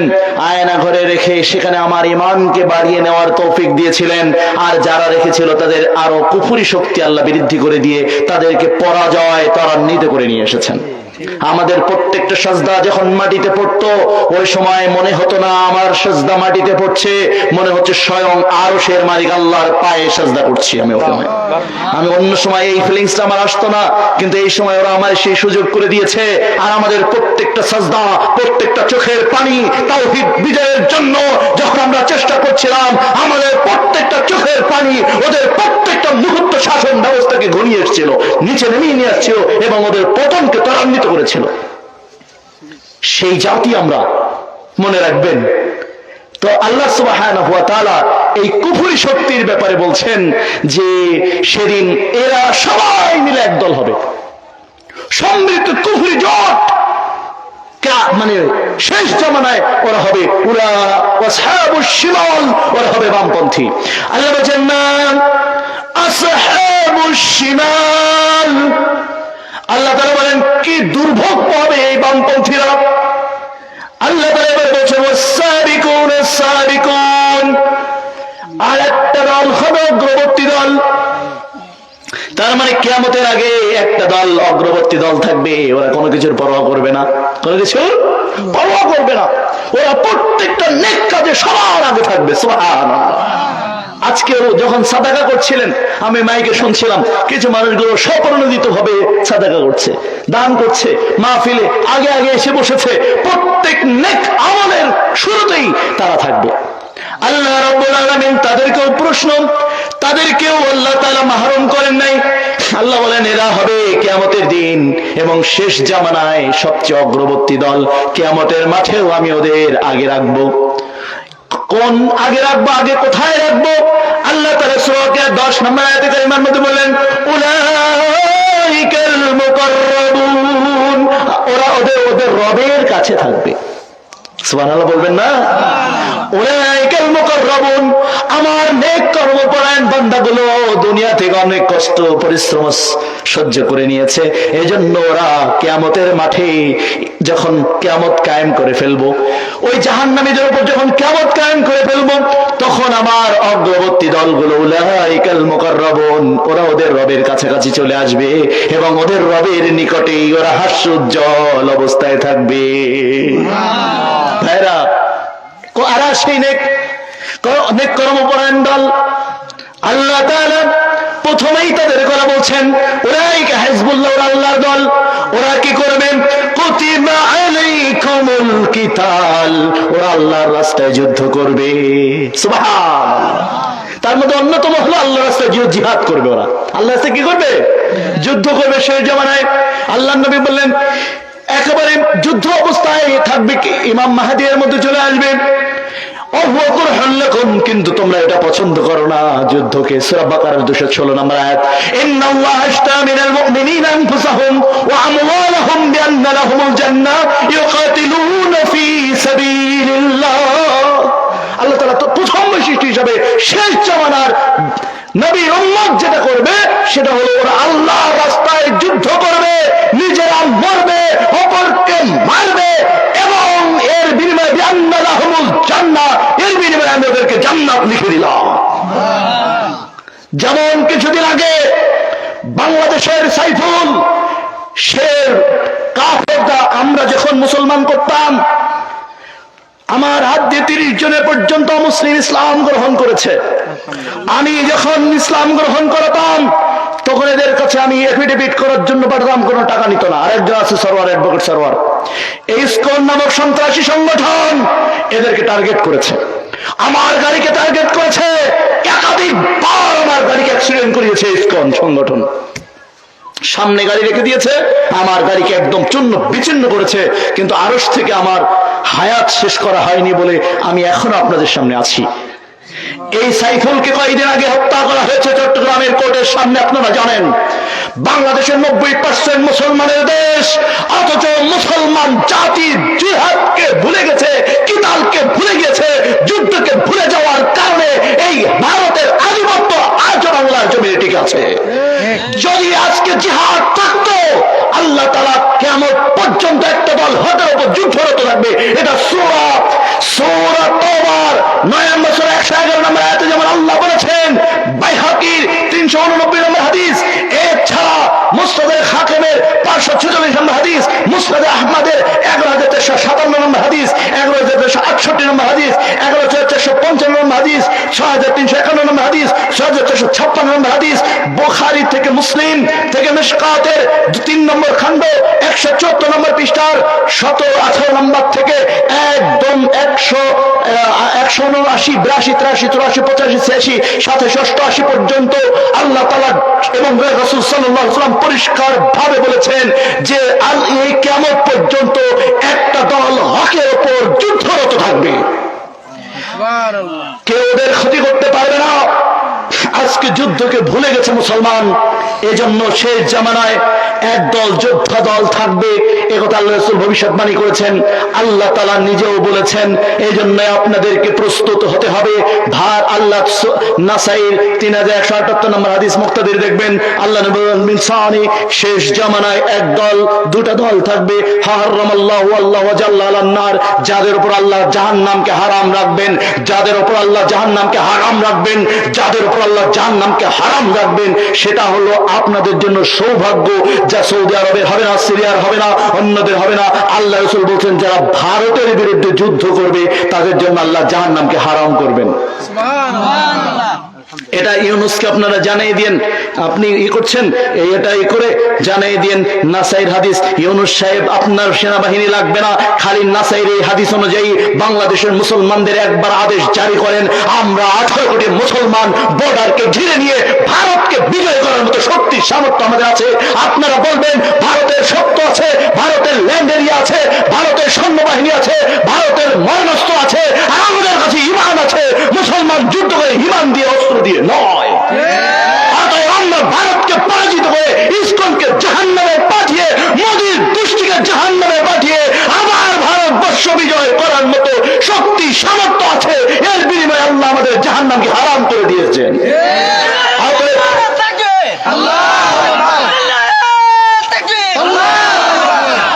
আমার ভাইরা, অতএব আপনাদেরকে আখিরি জামানার পর্যন্ত আমি আপনাদেরকে আজকে আহ্বান করে রাখলাম, আপনারা যুদ্ধের জন্য, জিহাদের জন্য প্রস্তুত হয়ে যান।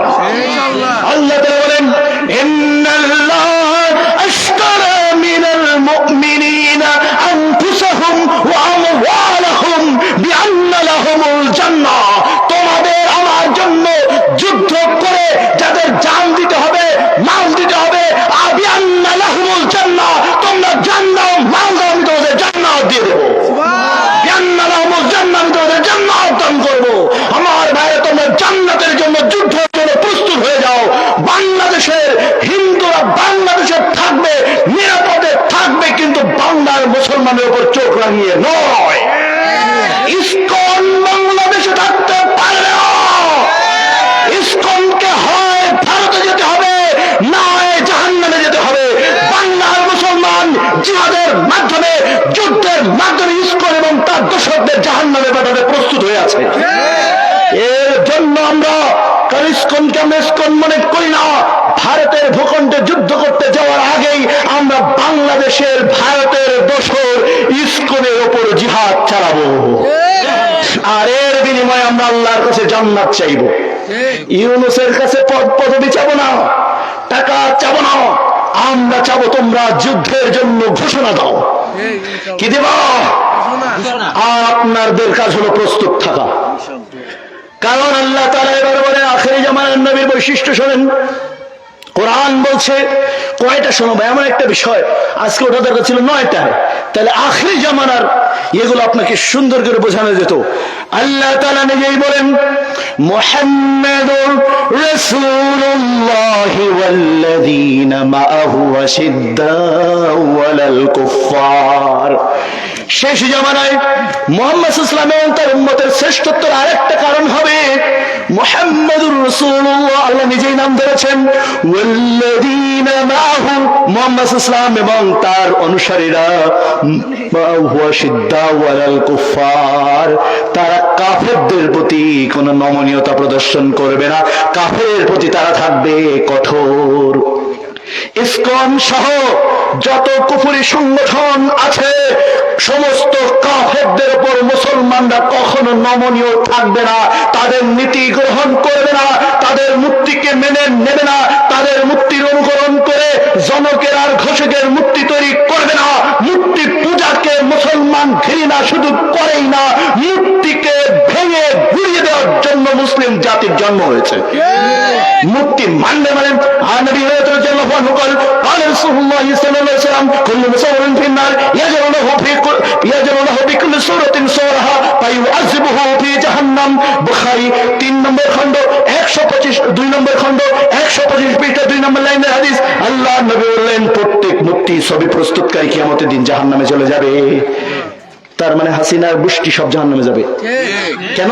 ওরা হলো মূর্তি পূজারীর গোষ্ঠী ছিল, ঠিক না? প্রত্যেক মোড়ে মোড়ে মুক্তাদির তো খালি এতটুকু বলেছিল যে অপচয় মুক্তির মাধ্যমে, অপচয় তো বলেছে মুক্তাদির কথা, আরো এগিয়ে গিয়ে বললাম ওরা সরাসরি শিরক করেছে। কারণ মূর্তি খালি মূর্তি নয়, মূর্তি ডাইরেক্ট শিরকের সাথে সম্পৃক্ত। মূর্তি পৃথিবীদের সাথে শিরক করার জন্য আর মুসলমানের সাথে তাওহীদ প্রতিষ্ঠা মূর্তিকে গুলিয়ে দেওয়ার জন্য মূর্তি পূজা, মূর্তি তৈরি হবে না। বাপ কেন, মুজিবের কেন, আর জিয়ার কেন? মূর্তি যদি ইব্রাহিমের হয় তাও নবী মুহাম্মদ সাল্লাল্লাহু আলাইহি ওয়াসাল্লাম সেটা বলিয়েছেন। মূর্তি যদি আমাদের পিতা আদমের মূর্তিও তৈরি করা হয় আমরা মানব না। তোমাদের জনগণক আর ঘোষকের তো আমাদের কাছে কোনো বেলি নেই। তোমাদের একদল ছিল জনকের গোষ্ঠী, এখন আসবে আবার চোখরা নাচছে ঘোষকের গোষ্ঠী, সব মূর্তির গোষ্ঠী। কেউ ভালো না, তোমরা ভালো লইয়া থাকো, ওদের আমাদের কাছে ওরা কেউ ভালো না। তোমাদের ভালো হলে যুবক তোমরা ওই ভালো নিয়ে থাকো, কিয়ামতের দিন দেখা যাবে খাফিদাতুর রাফিয়া। এই মূর্তি পূজার গোষ্ঠী ওদের চোখগুলো, মুখগুলো, চোখগুলো ডাগর ডাগর হয়ে যাবে। আল্লাহ তাআলা বলেন চেহারাগুলো উদ্বেগ উৎকণ্ঠা কালো হয়ে যাবে, আর একদল সেদিন হাস্যোজ্জ্বল থাকবেন। আল্লাহ তাআলা এবার বলেন ওয়াল্লাযীনা মা'হু আশিদ্দাউ আলাল কুফার, আমার নবী মুহাম্মদ এবং তার উম্মতেরা সমস্ত সম্মিলিত কুফরি গোষ্ঠীর উপর তা কঠোর হবে। কি হবে? কোথায় কঠোর হবে? কিভাবে কঠোর হবে? দেখেন, ইবাদতে কঠোর হবে। কিসে? ইবাদত। বরং আবু দাউদের হাদিস দেখেন, আবু হুরায়রা রাদিয়াল্লাহু আনহু قال قال رسول الله صلى الله عليه وسلم من تشبه بقوم فهو منهم। আবু দাউদ 4031 নম্বর হাদিস। যদি কেউ অন্য কোন ধর্ম, অন্য কোন কওম, অন্য কোন মতাদর্শের মানুষের অনুকরণ করে, তাদের নীতি, তাদের গতি, তাদের কালচারকে অনুসরণ করে, তারা তাদের অন্তর্ভুক্ত হবে। এমনকি মুসলমানদের কোন চরিত্র ইবাদত, আল্লাহ রাসূল মদিনায় এসে দেখলেন ইহুদিরা সিয়াম রাখে। ইহুদিদের কাছে বলে পাঠালেন, এই শোনো তো সাহাবারা, ওরা কিসের সিয়াম রাখলো? অন্য বর্ণনা এসেছে আল্লাহ রাসূল নিজে জিজ্ঞাসা করলেন। তখন বলে, আমরা মুসা আলাইহিস সালাতু ওয়াস সালামকে আল্লাহ সুবহানাহু ওয়া তাআলা ফিরাউনের কবল থেকে মুক্তি দিয়েছিলেন এই আশুরার দিনে, এইজন্য আমরা নাজাতে মুসা হিসাবে এই দিন সিয়াম পালন করি। আল্লাহ রাসূল সিয়াম রেখেছেন। তখন সাহাবাদেরকে দায়িত্বহীন ভাষায় ঘোষণা দিলেন, শোনো, যেহেতু ইহুদিরা 10ই মুহররম সিয়াম রাখে, ওদের সাথে আমরা মিল রাখবো না।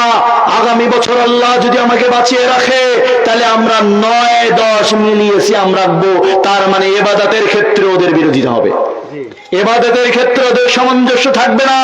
আর তুমি 31st নাইট পালন করবা মানে তোমার বাবাও কাফের, তুমিও কাফের হয়ে যাবা, গোষ্ঠী সহ কাফের হবা। কেন? হাদিস নাও। আল্লাহ রাসূল বলেন সালাসাতুন, খেয়াল করেন মুক্তাদির, সালাসাতুন ফাকাদ হারামাল্লাহু আলাইহিল জান্নাহ, 3 শ্রেণীর উপর আল্লাহ জান্নাতকে হারাম করেছেন।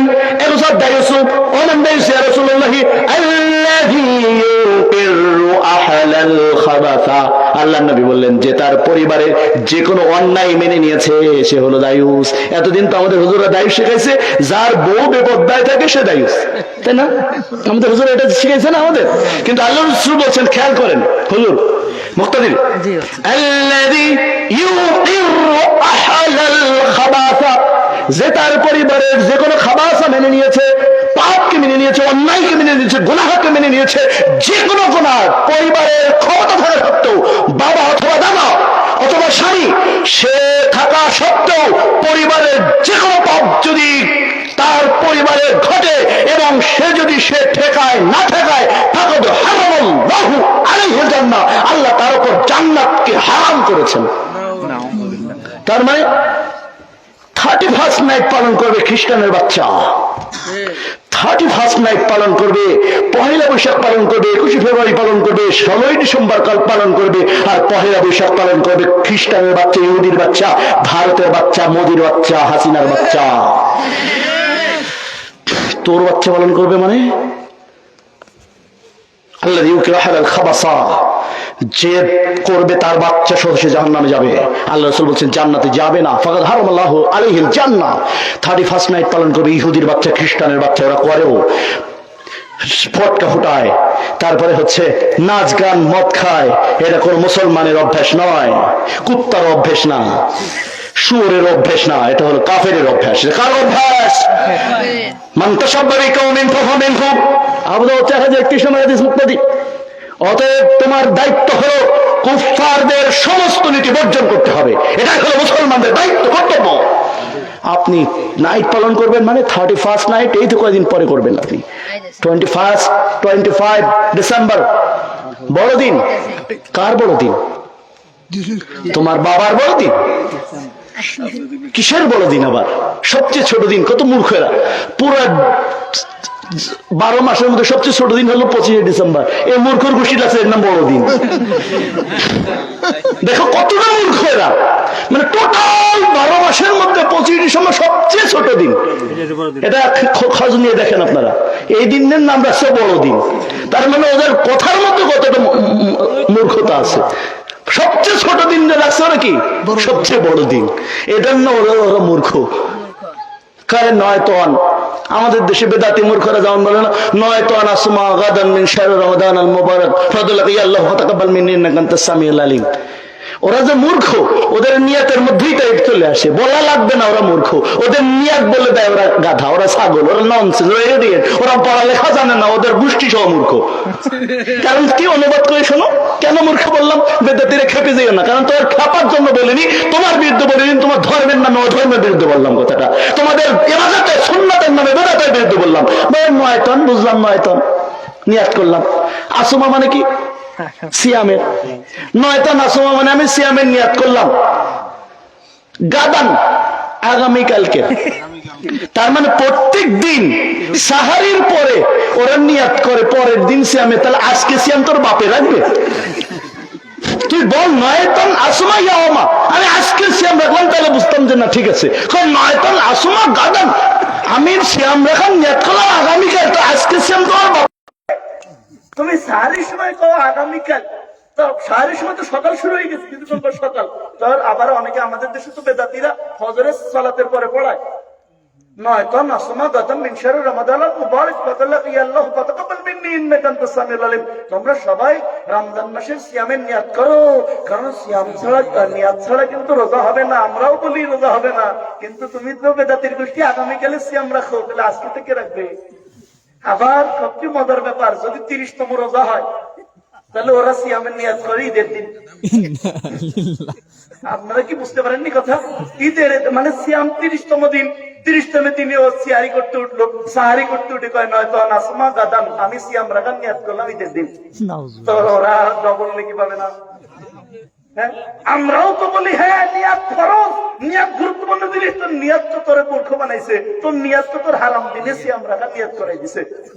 হ্যাঁ, অতএব ওরা হলো মূর্খ, ওরা বেদাতি, আর ওরা হলো কাফেরের গোষ্ঠী। তুমি কোনটা মানবা? তুমি কোনটাই মানবা না, তুমি হবা মুহাম্মদ সাল্লাল্লাহু আলাইহি ওয়াসাল্লামের গোষ্ঠী।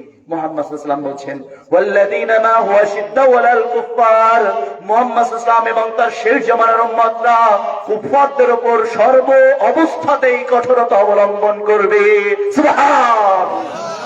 তার মানে হলো ওরা যদি কোনো দিবস পালন করে মুসলমান তার বিপরীতে থাকবে, ওরা যদি মূর্তি তৈরি করে মুসলমান তার বিপরীতে থাকবে, ওরা যদি যে কোনো ধরনের যে কোনো ধরনের গণতন্ত্র, সমাজতন্ত্র, পীরতন্ত্র, সুফিবাদ, যোগীবাদ মানবে, মুসলমান মানবে ইসলাম। ওরা বলবে জনগণের হাতে সকল ক্ষমতা।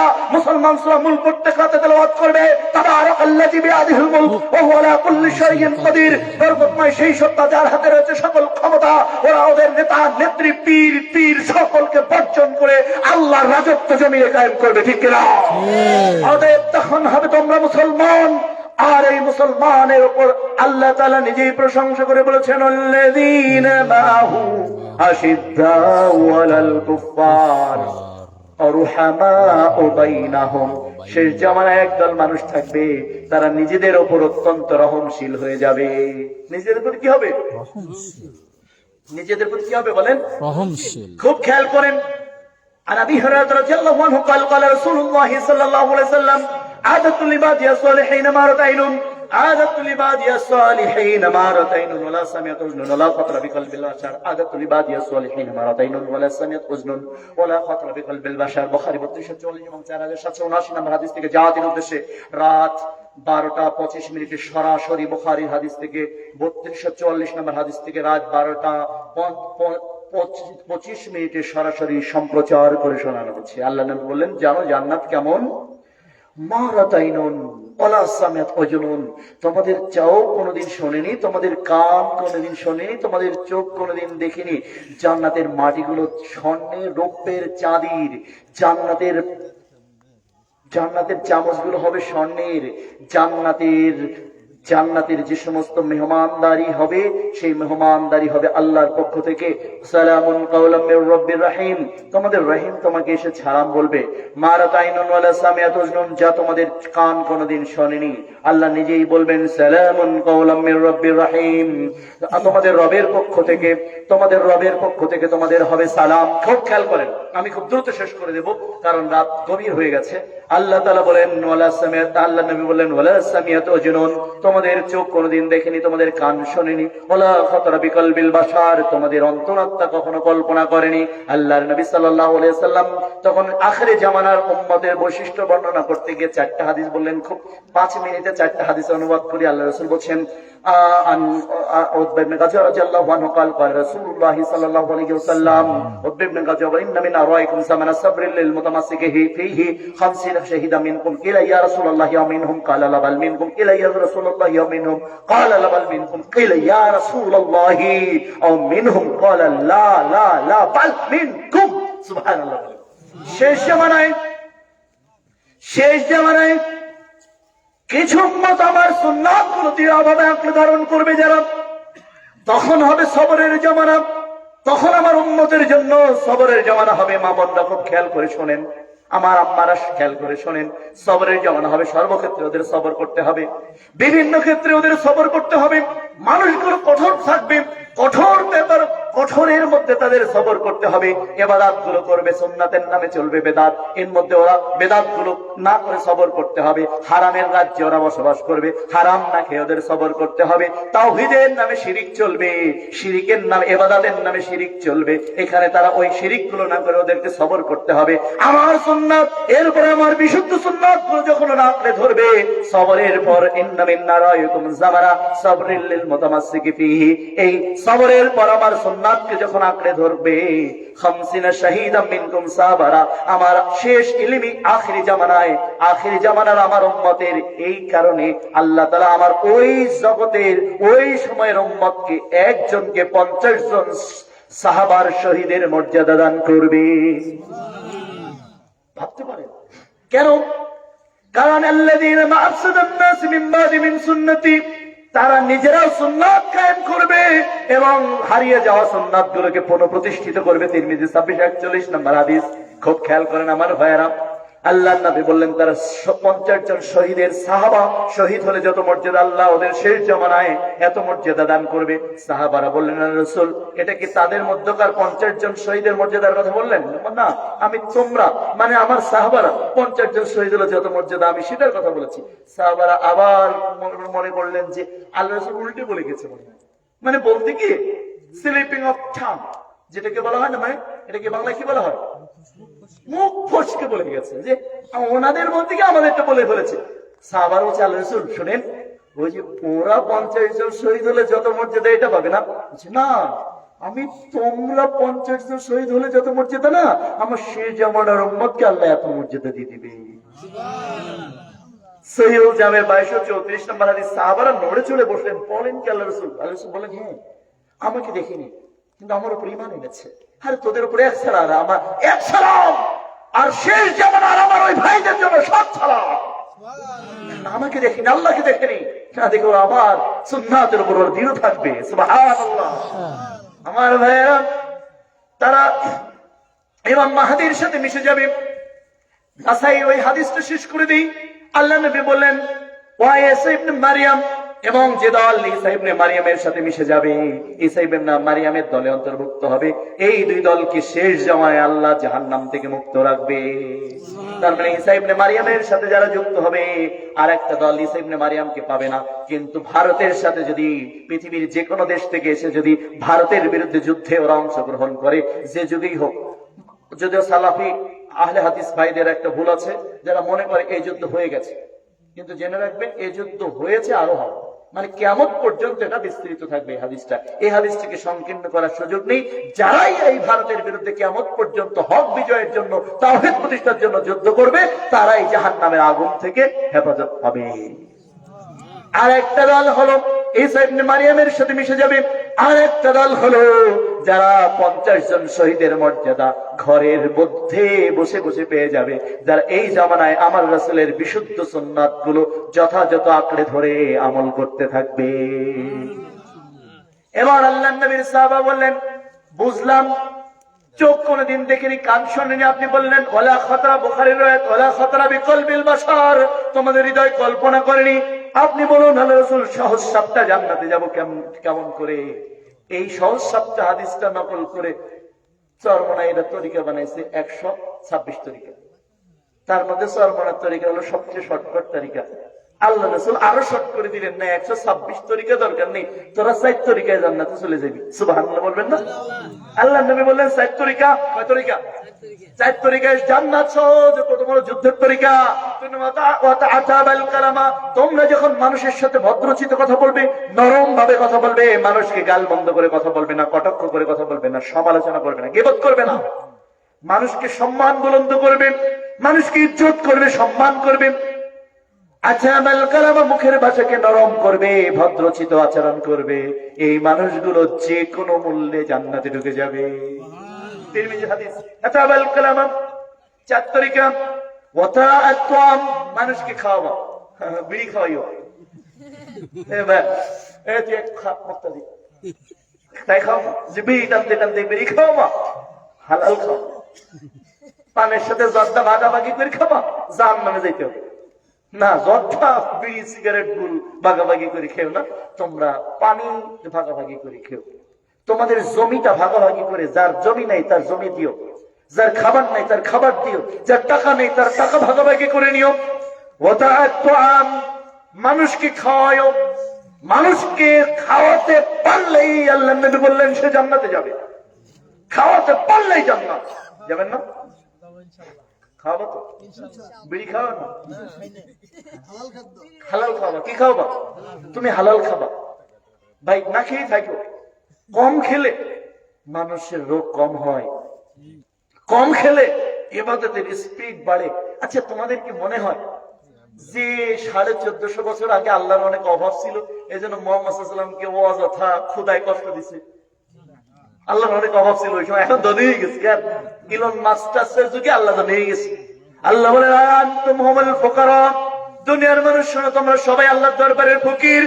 আল্লাহু গনিয়ুল হামিদ, তোমার আল্লাহ প্রশংসিত এবং ধনী, সারা জীবন ধনী। কিন্তু ওই সময় ধনী থাকা সত্ত্বেও রাসূল পেটে পাথর বাঁধতে হলো কেন? কারণ খাবার আল্লাহ হালাল হলেও অ্যাভেলেবল করেননি, যাতে অল্প খাও, স্পিড থাক। ভড়ি যত কম, ইবাদতে মজা তত বেশি। ভড়ি যত মোটা, শুইতে আরাম তত। তাহাজ্জুদে তাদের মজা লাগে না, ভড়ি যাদের মোটা তাদের বিছানা, তাদের আরাম বেশি। ভড়ি যত কম, তাহাজ্জুদে মজা বেশি। ভড়ি যত কম, তত রোগ কম, ভুঁড়ি যত বেশি, গোশত যত বেশি, রোগ তত বেশি। মুহাম্মদ ইসলামের সময় আল্লাহ তাআলা সাহাবাদের সময় রেখেছেন খাবার কম, যে ইচ্ছা করলো গপ গপ করে খাইতে পারবা না, তোমাদের ভুঁড়ি থাকবে কম, গোশত থাকবে বেশি, গোশত থাকবে কম, ইবাদতে মজা পাবে বেশি, জিহাদের জন্য স্পিড থাকবে বেশি, তোমরা ছুটবা বেশি, পরিশ্রম করবে বেশি, আল্লাহ জান্নাতে তোমরা চলে যাবে। কিন্তু ভাইরা, আল্লাহ রাসূল সাল্লাল্লাহু আলাইহি ওয়াসাল্লাম এই সময়ও সাহাবা নিজে আল্লাহ তাআলা বললেন, ওয়া মিম্মা তাতাজাফা জুনুবুহুম আনিল মাদাজি'i ইয়াদউনা রাব্বাহুম খাওফান ওয়া তামাআ ওয়া মিম্মা রাযাকনাহুম ইউনফিকুন। জান্নাতি মানুষের বর্ণনা দিতে গিয়ে আল্লাহ এবার বললেন, যারা শেষ রাতে তাহাজ্জুদ পড়ে এবং আমি যতটুকু রিজিক দিয়েছি তা থেকে বিলিয়ে দেয়, আল্লাহ তাআলা বলেন, ফালা তা'লামু নাফসুম মা উখফিয়া লাহুম মিন কুররাতি আ'ইউনিন জাযাআম বিমা কানু ইয়ামালুন। তাদের জন্য আমি চোখ ঝলসানো জান্নাত সাজিয়ে রেখেছি। এইজন্য খাওয়াবেন মানুষকে, কি করবেন? আল্লাহ নবী বললেন অথবা সিয়াম পালন করবে, কি করবে? আল্লাহ নবী বললেন যে শীতকালে সিয়াম রাখে সে যেন ঠান্ডাকালীন গনিমত গুলো আহরণ করে নেয়। তার মানে যুদ্ধে বিজয়ী হওয়ার পর শত্রুরা যে সব ফেলে রাখে ওইগুলোর নাম হলো গনিমত। আল্লাহ রাসূল বললেন যুদ্ধবিহীন ঠান্ডা গনিমত হলো শীতকালীন সিয়াম রাখা। সুবহানাল্লাহ। মুসনাদ আহমদের সহিহ হাদিস।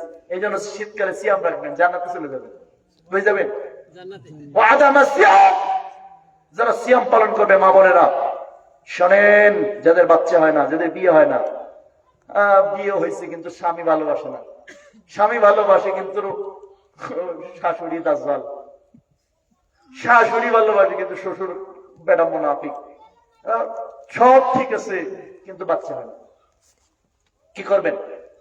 মাজারে যাবেন? কি করবেন? তাবিজ জ্বলাবেন?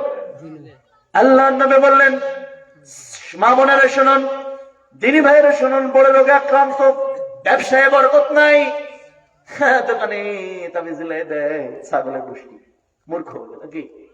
মূর্খ। আল্লাহ নবী বললেন, শোনো, সালাসা দাওয়াতুল্লাহ তুরাদ্দু, তিন শ্রেণীর মানুষ শের দোয়া আল্লাহর কাছে কোনো কথা নেই কবুল হয়ে যাবে। সালাসা দাওয়াতুল্লাহ তুরাদ্দু, তিন শ্রেণীর মানুষ তো ডাইরেক্ট কবুল হয়ে যাবে। এক হচ্ছে দাওয়াতুল ওয়ালিদি লিওয়ালিদিহি, পিতামাতার দোয়া সন্তানের জন্য। দুই হচ্ছে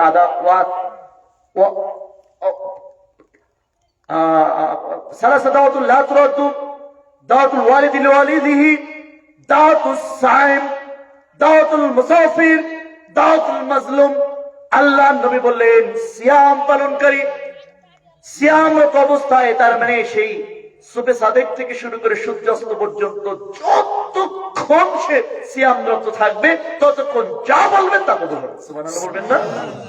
এই জন্য আপনার যা লাগবে সিয়াম রেখে আল্লাহর কাছে বাজেট করিয়ে নেবেন, মনে থাকবে ইনশাআল্লাহ। রোগ শোক হোক, বালা মুসিবত হোক, গুনাহ হোক, আর জাহান্নাম থেকে বাঁচা হোক, আর ভালো স্বামী চাওয়ার জন্য হোক, আর বিয়ে করা হোক, আর শ্বশুর শাশুড়ি ভালো করার জন্য হোক, যা প্রয়োজন হবে তোমরা সিয়াম রাখবা। কি করবা? মনে থাকবে তো? সিয়াম রাখবা। সিয়াম, সিয়াম পালনকারী দুইটা পুরস্কার পাবে, মোট পুরস্কার পাবে 42টা। কয়টা? এর জন্য হাদিস রয়েছে 4200, তার মধ্যে দুইটা বললে বিশেষ। কয়টা? এক হলো সিয়াম পালনকারী যা বলবে সব কবুল হয়ে যাবে। সিয়ামরত অবস্থা, ওয়াদামা সিয়াম, সিয়াম পালন করো, কারণ দাওয়াতুস সাইম, সিয়াম পালনকারী আল্লাহর কাছে যা বলে সব কবুল হয়ে যায়। আর দুই নম্বর পুরস্কার হলো, আল্লাহ নবী সাল্লাল্লাহু আলাইহি ওয়াসাল্লাম বলেন, আন নবী সাইদ খুদরি আন আবি হুরায়রা রাদিয়াল্লাহু আনহু قال قال রাসূলুল্লাহ সাল্লাল্লাহু আলাইহি ওয়াসাল্লাম, as-সাওমু জান্নাহ, as-সাওমু জান্নাহ ইয়াসতাজান্নু বিহাল আবদি মিনান নার, সিয়াম হবে ঢাল, আমার বান্দা জাহান্নামকে ঠেকিয়ে দেবে সিয়াম দিয়ে। তার মানে সিয়াম পালনকারীকে জাহান্নাম কিছু করতে পারবে না, আল্লাহ রাসূল বলেন। as-সাওমু জান্নাহ, আল্লাহ রাসূল বলেন জান্নাহ মানে এই যে ঢাল। জান্নাহ মানে কি? যেদিক দিয়ে জাহান্নাম আসবে সে তার অন্য কোন ইবাদতকে তুলে ধরার সাহস পাবে না। সিয়াম পালনকারী লোকগুলো সিয়ামকে তুলে ধরবে, এই যে আমার সিয়াম আছে, জাহান্নাম হটে যাবে। এটা হচ্ছে দ্বিতীয় পুরস্কার। আর তিন নম্বর হচ্ছে জান্নাত। তিন নম্বর ওয়াদামা সিয়াম, সিয়াম পালন করবেন। শবে বরাতে একটা, শবে মেরাজে একটা, আর করবেন হলো 12ই রবিউল আউয়ালে ঈদ মিলাদুন নবী একটা ডাইরেক্ট বিনা হিসেবে জাহান্নামে চলে যাবে, কারণ এটা বিনা হিসেবে বেদাত। বিনা হিসেবে কি বেদাতি সিয়াম না, সুন্নতি সিয়াম পালন করবা। খাওয়ানোর সময় বিড়ি খাওয়াবা না, যেমন সিয়ামের সময় বেদাতি সিয়াম পালন করবা না। সিয়াম পালন করবা প্রত্যেক মাসের 13, 14, 15 তারিখে সিয়াম। সিয়াম পালন করবা বৃহস্পতি সোমবারের সিয়াম। সিয়াম পালন করবা আরাফার সিয়াম। সিয়াম পালন করবা মুহররমের 9, 10 তারিখে সিয়াম। সিয়াম পালন করবা একদিন পর একদিন সিয়াম। সিয়াম পালন করবা রমাদানের সিয়াম। সিয়াম পালন করবা শাওয়াল মাসের 6টা সিয়াম। এর বাইরে সব বেদাতি সিয়াম, এর বাইরে সব। ওয়াসাল্লা বিল লাইলি ওয়ান